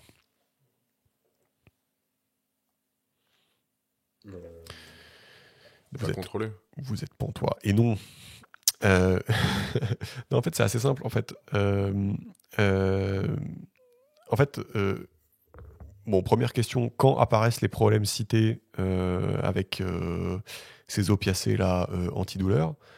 En fait, les problèmes apparaissent quand, pas quand on leur prescrit, mais quand on arrête de leur en prescrire. Parce qu'en fait, aux US, si le docteur voit que je suis devenu addict aux pilules, il a l'obligation légale d'arrêter de m'en prescrire. Ce qui est tout le contraire de la Suisse. Donc c'est justement pas du tout ça qu'il faut faire. Ça, c'est le premier point. Et le deuxième point, c'est que on a vu une accélération de ces problèmes d'addiction aux médicaments. Et souvent, les gens disent oui, c'est Big Pharma qui est aveuglé par les profits, vend des drogues comme pas possible. Mais on a ça aussi en Occident, il n'y a pas ce genre de problème. Et en fait, la deuxième réponse qu'il apporte, c'est plutôt lié au stress et aux peurs de la classe moyenne américaine de ces dernières années qui a vu ses salaires s'écrouler, ses cadres de vie changer, tout ça, tout ça. Donc du coup, la conclusion, c'est que les États-Unis, c'est pas Disneyland en fait. C'est ça, c'est une double conclusion, c'est-à-dire que déjà en gros, quand t'as un problème, les gens ils te coupent les vivres, donc c'est encore pire. Et en plus, genre c'est pas le Disneyland pour les rats, c'est genre la cage quoi, pour les rats quoi, pour certaines personnes. Et du coup, pour un grand nombre de personnes. Voilà. Et du coup, il y a un troisième point aussi qui était caché que j'avais pas vu. Donc il dit pourquoi tant de gens commencent avec des antidouleurs et finissent par prendre de l'héroïne. On a souvent tendance à croire que c'est l'addiction chimique, mais en fait, on a vu que c'était pas ça. Et en fait, la deuxième réponse est un truc intéressant qu'il appelle la Iron Law of Prohibition. Donc, je sais pas, la loi cardinale de la prohibition. Et en fait, il dit quand une substance est interdite, les gens se tournent toujours vers les dérivés les plus puissants. Tout simplement. Par exemple, lors de la prohibition de l'alcool, la boisson alcoolisée la plus populaire, c'était de loin l'alcool fort. Alors qu'avant et après la prohibition, la boisson la plus populaire, c'est la bière en fait. En fait, la plupart des gens n'ont pas envie de se défoncer en mode blackout, ils ont juste envie d'être un peu intoxiqués. Et donc, il dit, dans les soirées étudiantes, les gens boivent de la bière, sauf si c'est interdit. Et si c'est interdit, ils se ramènent avec leurs petites flasques qui vont faire cul sec dans les toilettes, quoi. Et donc, c'est aussi un truc qu'il faut garder en tête, c'est que quand t'as un truc qui est prohibé, les gens, en fait, ils se concentrent en fait, sur des doses de poney, en fait. Alors que si t'autorises la cocaïne, peut-être les gens ils vont juste se faire des thés à la feuille de coca et ils vont être bien, tu vois. Ouais, c'est intéressant ça, j'aime bien. Ouais. Ça me plaît cette histoire. Non, mais. Puis il faut passer non, la c'est frontière fort. aussi, tu sais, avec un Ouais. coffre rempli de trucs, tu vas pas. Oui, non, Ouais. mais c'est logique, quoi. Genre, Ouais. c'est juste, vu que c'est interdit, tu veux que ça soit consommé rapidement, que ce soit transporté facilement, C'est ça. que ton profit par unité ou par kilo, il soit élevé. Enfin bref. Mhm. Donc voilà, bon bref, du coup la Suisse c'est pas les US et donc du coup il dit me faites pas chier avec vos arguments de merde. Et du coup petite visite au Portugal maintenant. Je sais pas si vous connaissez la loi au Portugal. Qu'est-ce qu'ils foutent? Si Georges tu connais. Le Portugal, c'est que la consommation est dépénalisée Mhm. jusqu'à un certain seuil. Genre, en gros, tu peux avoir sur toi une certaine quantité. Par contre, la vente est pénalisée, non? C'est ça le truc? Ouais, c'est-à-dire que toutes les drogues sont décriminalisées. Donc Ok. c'est-à-dire qu'en gros tu peux consommer ce que tu veux. Bon, ça veut quand même dire que vu que la vente est interdite, t'as quand même toutes les histoires de gangs, tout ça. Ouais. Hein. Mais du coup, comment ça marche quand la vente est Mhm. interdite donc on considère que les gens, ils en récupèrent comment, quoi? Non, mais c'est juste que la vente fabriquer, est quoi. interdite. Donc Mais tu c'est peux- juste que s'il se trouve que on a récupéré de manière interdite, personne peut te En faire gros- chier pour en avoir En consommé. gros, oui, Clem, genre, c'est contradictoire, on est d'accord. Je suis d'accord. Il n'y a pas que moi qui bug. Mais pourquoi Non, non. mais pourquoi c'est contradictoire? C'est parce pour rappel, il y a le traité des Nations Unies Ouais, ouais. qui t'interdit de D'accord. légaliser la vente de drogue. vente. Et donc du coup, en gros, Ils ont fait ce qu'ils ont pu, ils ont dépénalisé. alors c'est ce que l'auteur dit. Le Portugal est le pays qui est allé le plus loin, tout en respectant le traité à la con, quoi. Et donc, Et est-ce que tu as le droit du coup de faire pousser de la drogue ou de la fabriquer? Sans la vendre, mais pour la consommer. je sais pas, mais c'est le cas, tu sais, en Hollande, où Ah ouais. en Hollande, t'as le droit aussi d'en consommer dans les coffee shops et tout. Et en fait, la feinte, si j'ai compris, en Hollande, C'est juste, c'est de la sémantique. C'est-à-dire qu'ils disent que c'est illégal, mais je sais pas, ils ont fait de la sémantique, mais t'as le droit dans les coffee shops où c'est toléré ou je sais pas quoi, et du coup, dans le traité, ça passe. Ah, ok. Ouais, c'est-à-dire qu'en Hollande, c'est illégal, mais à la bien, tu vois. Putain, mais le traité. Le traité, il est Ah, mais hardcore. je croyais que c'était légal, moi, en Hollande, du coup. Ah bah, non, mais du coup, c'est de la D'accord. sémantique pour dire non, Ok. c'est illégal, mais D'accord. vous pouvez en acheter dans les Ok. coffee shops et les consommer dans les coffee shops. D'accord. Voilà. Sinon, ça aurait violé le traité. Voilà. Donc, c'est. Donc, tout ça, c'est quand même intéressant. Et en fait, ils ont fait quoi comme stratégie au Portugal? Du coup, ils ont fait la stratégie de dire que tout l'argent qu'ils dépensaient avant pour la répression, ils vont le dépenser en fait pour la prévention. Voilà. Donc typiquement aux US, 90% de l'argent dépensé dans les drogues, c'est pour l'emprisonnement et pour la répression, et 10% ça va au traitement. Et en fait au Portugal c'est l'inverse. D'accord? Donc c'est 10% répression et 90% prévention. Et du coup bah, ça se passe comment? C'est-à-dire que déjà la police ne recherche pas activement des utilisateurs de drogue au Portugal. Ensuite ils peuvent tomber sur toi par hasard en train de consommer de la drogue. Et dans ces cas-là, ils vont te donner un papier qui te somme d'aller voir la commission de dissuasion. Et la commission de dissuasion, c'est juste un mec qui va te poser des questions et qui essaye de comprendre si tu as un problème avec la drogue. Et tu peux être transparent avec lui parce qu'il va rien t'arriver en fait. Tu lui dis que, que tu consommes plein de drogue, de toute façon c'est dépénalisé, il va rien se passer. Et donc le gars va te donner des petits papiers, des flyers, des pamphlets, il va te proposer, si après la discussion tu penses que tu as un problème et que tu as besoin d'être aidé, il va te dire je te propose d'aller là-bas. Et donc voilà ce qu'ils font au Portugal. Et donc voilà, je sais pas, il interroge un gars de la commission là, en question, où il se rappelle d'un barman qui prenait de la cocaïne chaque premier dimanche du mois. Et ils lui ont juste dit, ouais, elle a bien, continue comme ça, avec des gens qui te surveillent, sois pas tout seul. Ils avaient eu un autre exemple avec un jeune qui fumait du cannabis, et ils lui ont juste rappelé que c'était pas bon pour la mémoire et pour la concentration. Et il est reparti, parce qu'il n'avait pas forcément de problème. Et ce qui est marrant, c'est qu'ils doivent faire énormément de prévention envers les parents aussi. En fait, souvent, les parents pètent un câble, et du coup, ça fout la grosse merde dans le foyer, et du coup, c'est pas bon du tout. Et donc, ils ont énormément à intervenir aussi sur les parents du gars pour dire ok chill, il a fumé du cannabis, c'est pas la fin du monde. C'est génial les Portugais. Ouais. Les Portugais, tu les envoies voir ta mère, tu leur dis vas-y calme-la là. C'est de la balle. Et ouais. Du coup, on a des stats sur genre la consommation, machin, les overdoses, trucs muches, la criminalité. Genre, en gros, est-ce que le gars nous prouve par A plus B que c'est mieux? Je les ai pas là, mais le bâtard. ouais, c'est ma faute. Parce que c'est ça qui va servir à convaincre mamie, tu vois. C'est ma faute. Et du coup, ils font d'autres fanfaronnades comme tu payes moins de taxes si t'embauches un addict en rémission ou des choses comme ça. Enfin, tu vois, en gros, ils essayent vraiment d'aller vers le truc où t'essayes de résoudre en fait pourquoi les gens sont addicts. C'est à cause de la cage. Ils essaient vraiment de s'attaquer à ce problème-là, ce qui est assez cool, quoi.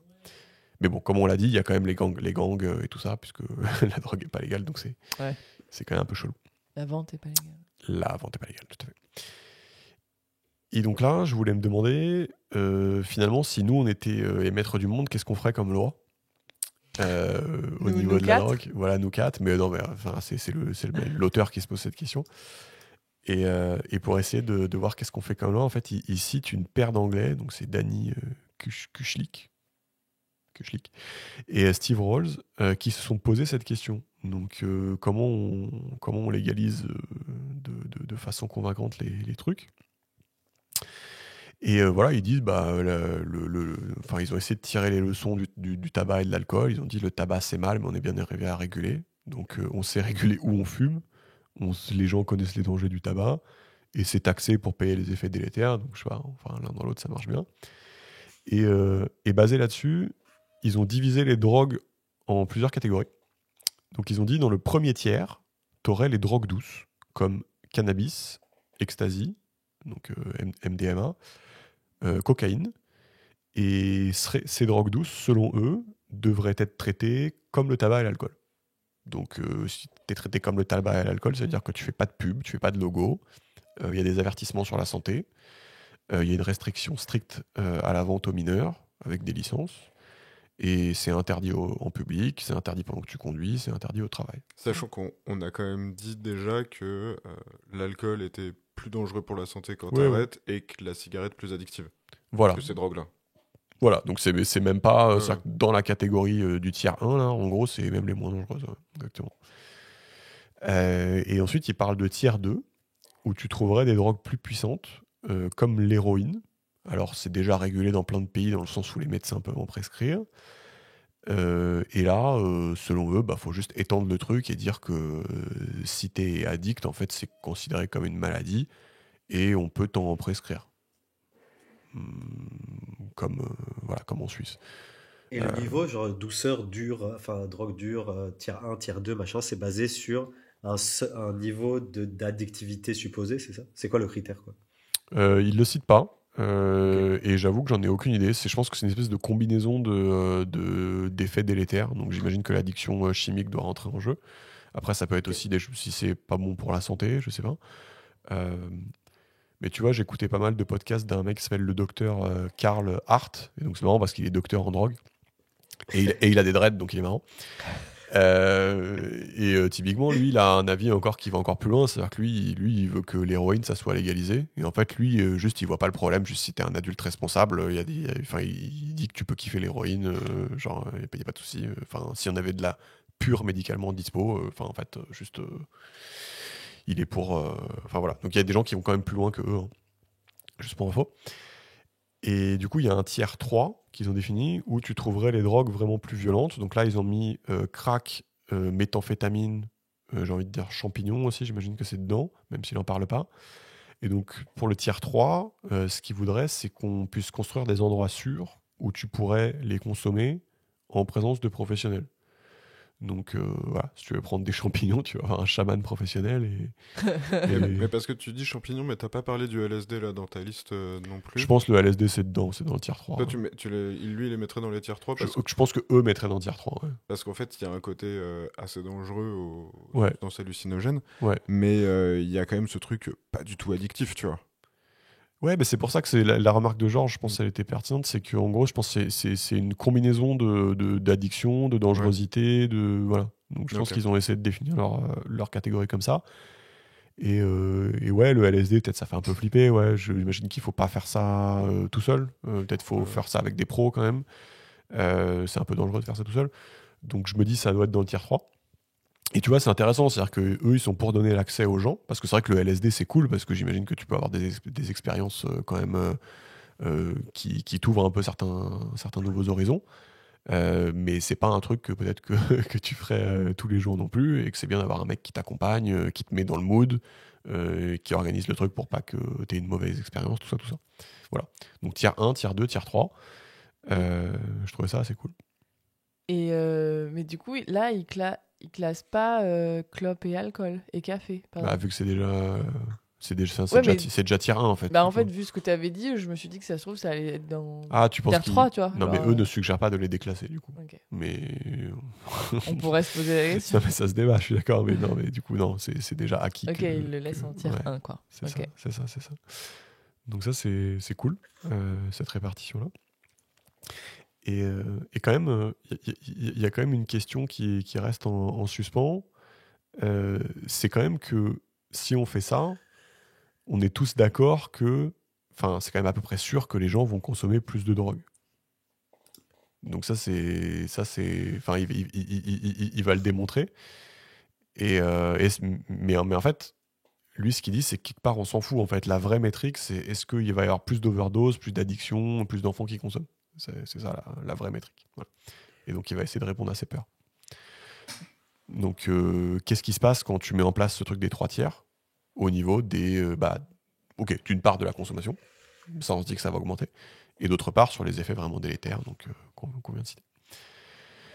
Et donc, lui, il va s'appuyer sur le passé, donc la légalisation de la weed en Hollande, typiquement, et la fin de la prohibition de l'alcool aux US. Donc il va utiliser ça pour illustrer le truc, et il dit on en tire des leçons différentes. Donc en 1976, la Hollande annonce qu'avec moins de 30 grammes de marijuana, la police ne pouvait pas te le prendre, donc c'était en fait une dépénalisation. Et dans les 7 ans qui suivirent, la consommation resta la même. Ensuite, ils allèrent plus loin et ils autorisèrent les ventes dans les coffee shops. Donc c'est une sorte de légalisation qu'on a dit avec un peu de sémantique. Et les résultats furent assez clairs, c'est-à-dire qu'il y a eu une nette augmentation de la consommation de cannabis, c'est-à-dire qu'on est passé de 8% à 18% d'augmentation pour les 18-20 ans. Et dans les autres catégories d'âge, c'était beaucoup moins violent, donc c'était beaucoup moins notable. Et donc il dit, ok, peut-être que c'est les gens qui admettaient plus facilement fumer du cannabis, mais ça explique pas. C'est le bond est beaucoup trop grand. Et donc, c'est marrant parce que il dit qu'en Hollande, si tu considères l'alcool comme une drogue et que du coup tu considères pas juste la consommation de cannabis, mais la consommation de drogue en général, bah ça c'était resté constant. C'est-à-dire qu'en fait les gens transféraient leur consommation c'est-à-dire qu'ils arrêtaient de consommer de l'alcool, mais ils consommaient du cannabis en fait à la place. C'est-à-dire consommation de drogue constante en Hollande. Moi j'ai noté ça chez moi quand je fumais de l'herbe. C'est-à-dire que t'as fumé moins d'herbe et t'as pris plus d'alcool. Non, quand j'ai commencé à fumer plus d'herbe, je buvais beaucoup moins d'alcool. Ah ouais. Et ça s'équilibrait si j'y réfléchissais pas en fait. Ouais. Les périodes où je fumais moins, je buvais plus et vice versa. C'était assez. Rétrospectivement, je l'ai noté aussi individuellement. Ouais, mais ça paraît logique en fait, c'est ça qui est drôle. Et Ouais, bah ça rejoint le truc de un peu. C'est très fortement lié à ton environnement Ouais, c'est ça. et c'est un échappatoire, mais du coup, genre, en fait, t'as un désir d'échappement qui est constant et tu l'assouvis avec des trucs différents, mais du coup, ton désir d'échappement, il va pas s'accroître, quoi, tu ouais, vois. mais là même ça a une À connotation. situation constante. Là, ça a une connotation négative, mais ça peut aussi avoir une connotation positive. C'est-à-dire si tu prends des drogues parce que tu trouves ça cool, bah si t'as enfin, tu vois, peut-être qu'à des moments tu vas juste pas prendre de l'alcool et prendre du cannabis parce que tu trouves que c'est plus approprié. Et du coup, c'est marrant parce qu'il dit, il dit qu'en Californie, les accidents de voiture ont chuté de 8% juste parce que les gens conduisaient moins bourrés. En fait. Juste avec la C'est légalisation. ouf quand même que ce soit notable à ce point-là. Ouais, c'est assez marrant. Voilà. Donc voilà. Mais du coup, il faut quand même Ouais, mais admettre. moi, je trouve ça vachement intéressant ce côté. Enfin, au-delà du truc, je trouve même, enfin, philosophiquement, c'est intéressant, c'est de dire que genre les drogues, c'est des trucs qui altèrent ta perception de la réalité Mm. et tes perceptions sensorielles, tu vois. Et du coup, enfin, ce désir d'altération, tout le monde l'a dans une certaine mesure. Et après, tu as différentes substances qui te permettent de répondre à ce désir-là. Mm. Et en fait, ce désir, il est fonction de ton environnement et de ta personnalité, plus que des drogues qui te sont accessibles, quoi. Ouais. Mm. Ouais. Non, c'est. Ouais. Et pour continuer vraiment là-dessus, il y a aussi que le fait que d'autres personnes aient besoin de plus combler ce désir-là que toi en fait pas des plus mauvaises personnes, tu vois. Non, ouais. C'est aussi ça qui est important. Enfin, qui est un message qu'on oublie beaucoup. Où il y a une stigmatisation des gens qui prennent de la drogue qui est assez forte. Et alors qu'on pourrait, si on repart de ce principe-là, en fait, c'est un besoin un truc qui a besoin d'être comblé. Et si Ouais, t'as ouais. plus besoin, c'est pas Ouais. forcément pire, quoi. Bah, il y a deux choses. Il y a déjà la plupart des gens qui prennent de la drogue, ils n'ont aucun problème avec, déjà. Et ensuite, effectivement, il y a une sous-partie de la population qui va avoir des problèmes avec. Et souvent, on dit bah c'est à cause de la drogue, parce qu'en fait, on a la flemme de s'attaquer aux vrais problèmes sous-jacents, en fait. Donc ouais, c'est en effet. Ouais. Et donc, pourquoi on dit tout ça en fait? C'est juste parce qu'à la fin, il faut quand même admettre que la prohibition, ça réduit aussi quand même une part de la consommation. Donc ça, c'était juste pour constater avec le cas de la Hollande. Mais du coup, lui, il dit, bah en fait, on s'en fout parce que ce qui est important, c'est quand même, c'est pas la consommation, c'est combien de personnes sont addictes, combien d'enfants consomment, tout ça. Et là, pour le coup, on montre que la légalisation, ça va dans le bon sens. Pour les enfants, par exemple. En Hollande, 21% des ados ont testé la weed contre 45% aux US. Voilà. Donc ça va quand même plutôt dans le bon sens. Et donc la légalisation, en fait, bah, c'est logique, en fait, ça met un certain nombre de barrières entre les enfants et le cannabis. C'est-à-dire que le dealer, il va vendre des trucs aux enfants, bah, le buraliste, il va pas vendre les trucs aux enfants, quoi. Donc voilà. Et au niveau des overdoses, bah, quand il n'y a pas de prohibition, on en a beaucoup moins. Parce que bah, déjà, tu sais ce que tu achètes comme drogue. Tu n'as pas un truc où tu sais pas si c'est de la bière ou de l'absinthe. Et bah, aussi, il y a tout le côté, tu le fais pas dans ton coin. Et donc, voilà. voilà, il pense que la légalisation ne va pas engendrer une armée de fumeurs de crack, mais juste une augmentation de mecs qui boivent du thé avec de la cocaïne.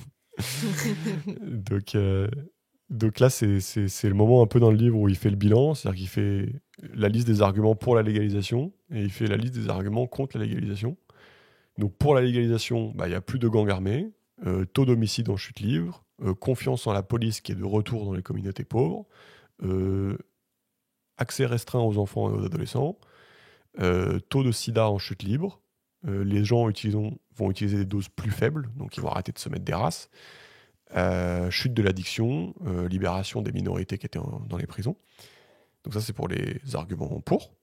Et les arguments contre, la consommation va augmenter. Et après, il fait « et j'ai plus d'idées ». Et il a plus d'idées. Je sais pas si vous en avez, vous, mais... Il m'excite. Non, mais moi, donc il y a un beau tableau dans le livre, et il n'y a qu'une case. Il y a une colonne un peu. Et moi, je trouve ça trop stylé, mais je pense que peut-être ce sera dans un autre épisode, tu vois. Faudrait...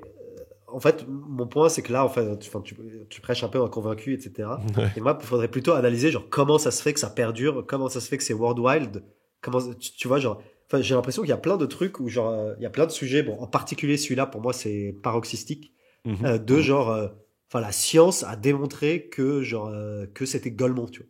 Et donc, c'est plus une question d'acceptabilité publique, une question de courage politique, une question de changement des mentalités, tu vois. Et en fait, j'aimerais qu'on aussi s'intéresse un jour à ce problème-là, qui est peut-être beaucoup plus complexe, beaucoup moins évident, beaucoup moins sympa. Mais parce que, enfin, tu vois, genre pour moi aujourd'hui, on a un historique de données sur une dizaine de pays depuis une dizaine d'années qui ont dépénalisé à différentes échelles et de différentes manières. Et on sait que, enfin, ce qu'il dit, il a raison, c'est vrai, tu vois, ça a été observé. Dans des pays différents en plus, parce que tu peux pas dire que oui, c'est un autre pays, ils ont une autre culture, chez nous, ce sera différent, etc. Mais bon, je trouve ça quand même vachement intéressant qu'ils le disent et de faire un bouquin là-dessus, tu vois. Mais tu vois, j'aimerais bien qu'un jour on complète avec le deuxième aspect de comment ça se fait qu'on soit Golemont depuis si longtemps dans autant d'endroits, quoi.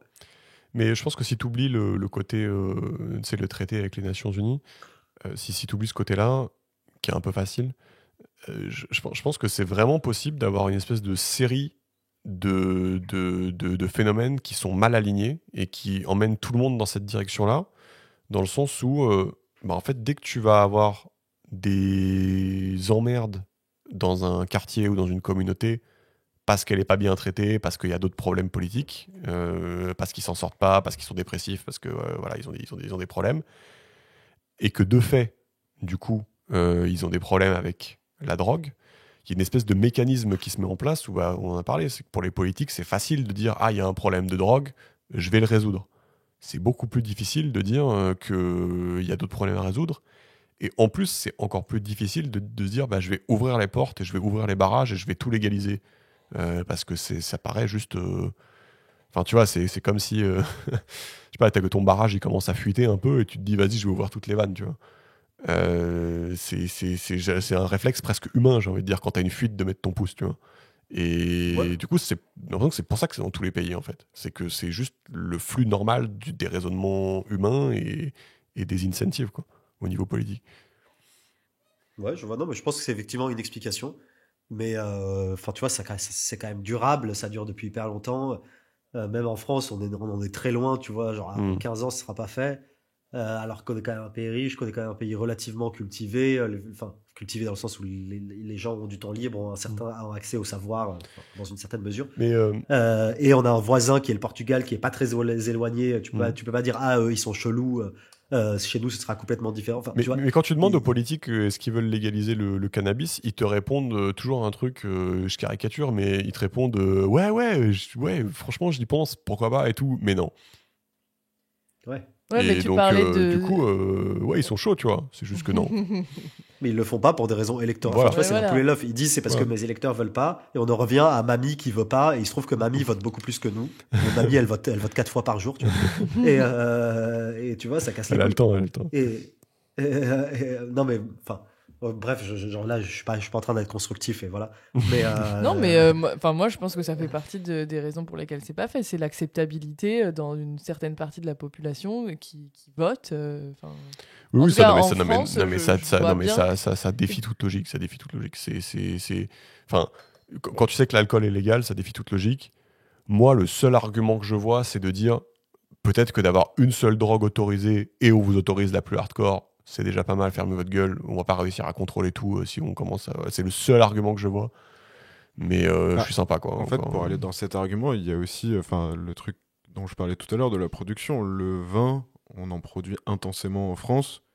Si tu dis à tout le monde, ouais, vous avez le droit de fumer de la weed, et que tout le monde se rend compte que, ouais, en fait, t'es quand même plus tranquille, t'es moins violent, t'as moins la gueule de bois. Ah oui, c'est limite et- des intérêts commerciaux sexuels. Bah, alors, franchement, je pense qu'ils vont pas jusque-là dans leur, Bah ouais, dans je leur pense pas. réflexion, tu vois. Mais en fait, c'est un vrai truc, tu vois. Si les gens se mettent à boire moins de vin en France, Mm. ils sont dans la merde, tu vois. Putain, je serais étonné de voir si les viniculteurs se révolteraient Contre la- ça serait marrant. Franchement, les Tous, viticulteurs, ils il y seraient aurait, chauds de il y aurait fumer. bataille. Il y aurait Il y aurait bataille. bataille Dredd contre ça. viniculteur. Dredd 2 contre. Bon, dans le- C'est une théorie un peu fumeuse, mais tu vois, ça fait partie en effet de. Bah après, c'est une somme de. Ouais, il y a plein de trucs, Ouais, quoi. voilà. Bon, après, il y a peut-être des trucs qui ont un poids plus petit, mais voilà. Ok. Du coup, dans le dernier chapitre, en fait, ça fait 4 fois que je dis le dernier chapitre, je pense. Dans le dernier chapitre, on va se concentrer en fait sur, en fait, dans le monde de la légalisation. En fait, finalement, il y a deux visions, en fait, et qui ont déjà été mis en place. Donc, typiquement, il y a la première vision, c'est la vision de l'État du Colorado, où en fait, c'était vraiment mené, enfin la campagne pour la légalisation était menée sur le fait que bah, les drogues, c'est pas dangereux. Voilà. Donc c'était un gars qui avait choisi comme angle d'attaque de casser les couilles du maire. Donc le maire, il avait fait fortune parce qu'il avait des bars, et il vendait de la bière dans ses bars, et donc il avait décidé de casser les couilles du maire en disant bah, le cannabis, c'est bien moins pire que ce que fait le maire. Et voilà. Et donc il disait no hangover, no violence, no carbs. Donc pas de gueule de bois, pas de violence et cétose. Et donc ça c'est la première vision. Et d'ailleurs fun fact, il y a un gars, David Nutt, professeur, qui a publié une étude dans le journal The Lancet, et il a calculé pour chaque drogue à quel point cette drogue était susceptible de faire du mal à toi et autour de toi.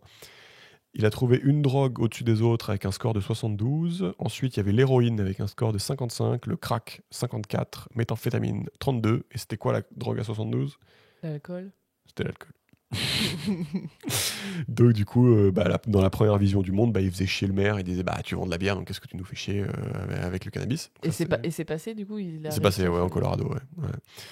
Et la deuxième vision, qui est pas du tout pareil, c'est la vision de l'État de Washington, où la campagne qui a mené la légalisation, c'était menée sur un argumentaire, les drogues c'est dangereux, donc il faut le légaliser pour pouvoir encadrer. Bon, d'accord.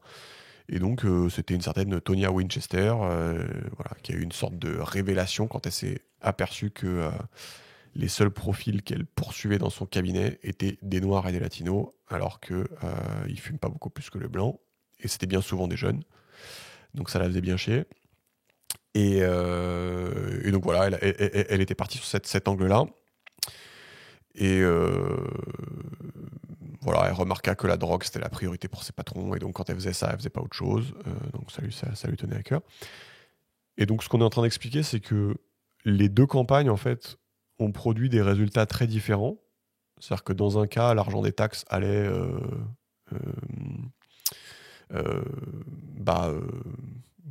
donc dans le premier cas, en fait, tu faisais pas de prévention, en fait, tu utilisais l'argent des taxes pour faire autre chose, donc je sais pas, des écoles, ce que l'État fait, quoi, avec de l'argent. Et dans le deuxième cas, tout l'argent était redirigé vers la prévention. Et donc, voilà, dans un cas, tu peux en faire pousser chez toi, pas dans l'autre. Enfin, tu vois, en fait, c'est deux approches complètement différentes. Et donc, qui a raison ? En fait, l'avenir nous le dira, quoi. Et c'est assez joli, puisqu'il dit cette division, Colorado et Washington, c'est aussi une division qui divise l'auteur. Mais on verra qui gagne au final. Et ah, d'accord, pardon. J'ai cru que c'était la caméra qui s'était arrêtée, j'ai flippé.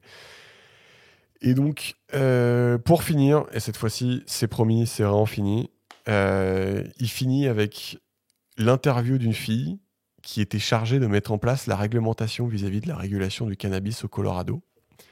Et l'interview, elle est chiante à mourir. C'est-à-dire que ils sont en train de discuter de faut-il taxer le taux de THC, comment on le mesure en pratique. Il faut s'occuper de comment les agences de régulation étatiques vont s'interfacer avec les agences locales, tout ça. Et là, l'auteur, il a une révélation, il comprend qu'il est en train de se faire chier. Et il se dit, tu vois, on est passé des guerres de gangs, des viols, des meurtres, des overdoses, des débats sur le racisme des flics, à des questions de merde, de bureaucratie classique. Et il dit, je m'ennuie et je me rends compte qu'une larme de soulagement coule sur ma joue.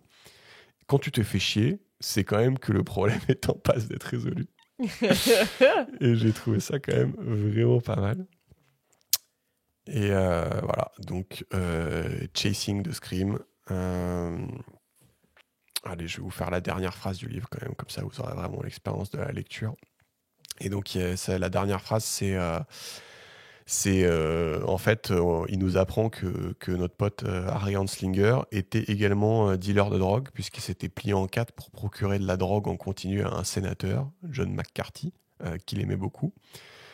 Et on apprend aussi que Harry Anslinger a fini sa vie en prenant des doses quotidiennes de morphine. Et donc, la dernière phrase du livre, c'est « Que pensait Harry Anslinger au moment où les opiacés se répandaient dans ses veines ?» Est-ce qu'il a pensé aux cris qu'il a entendus quand il était petit ou à tous les gens que lui a fait crier? Ah, le bâtard.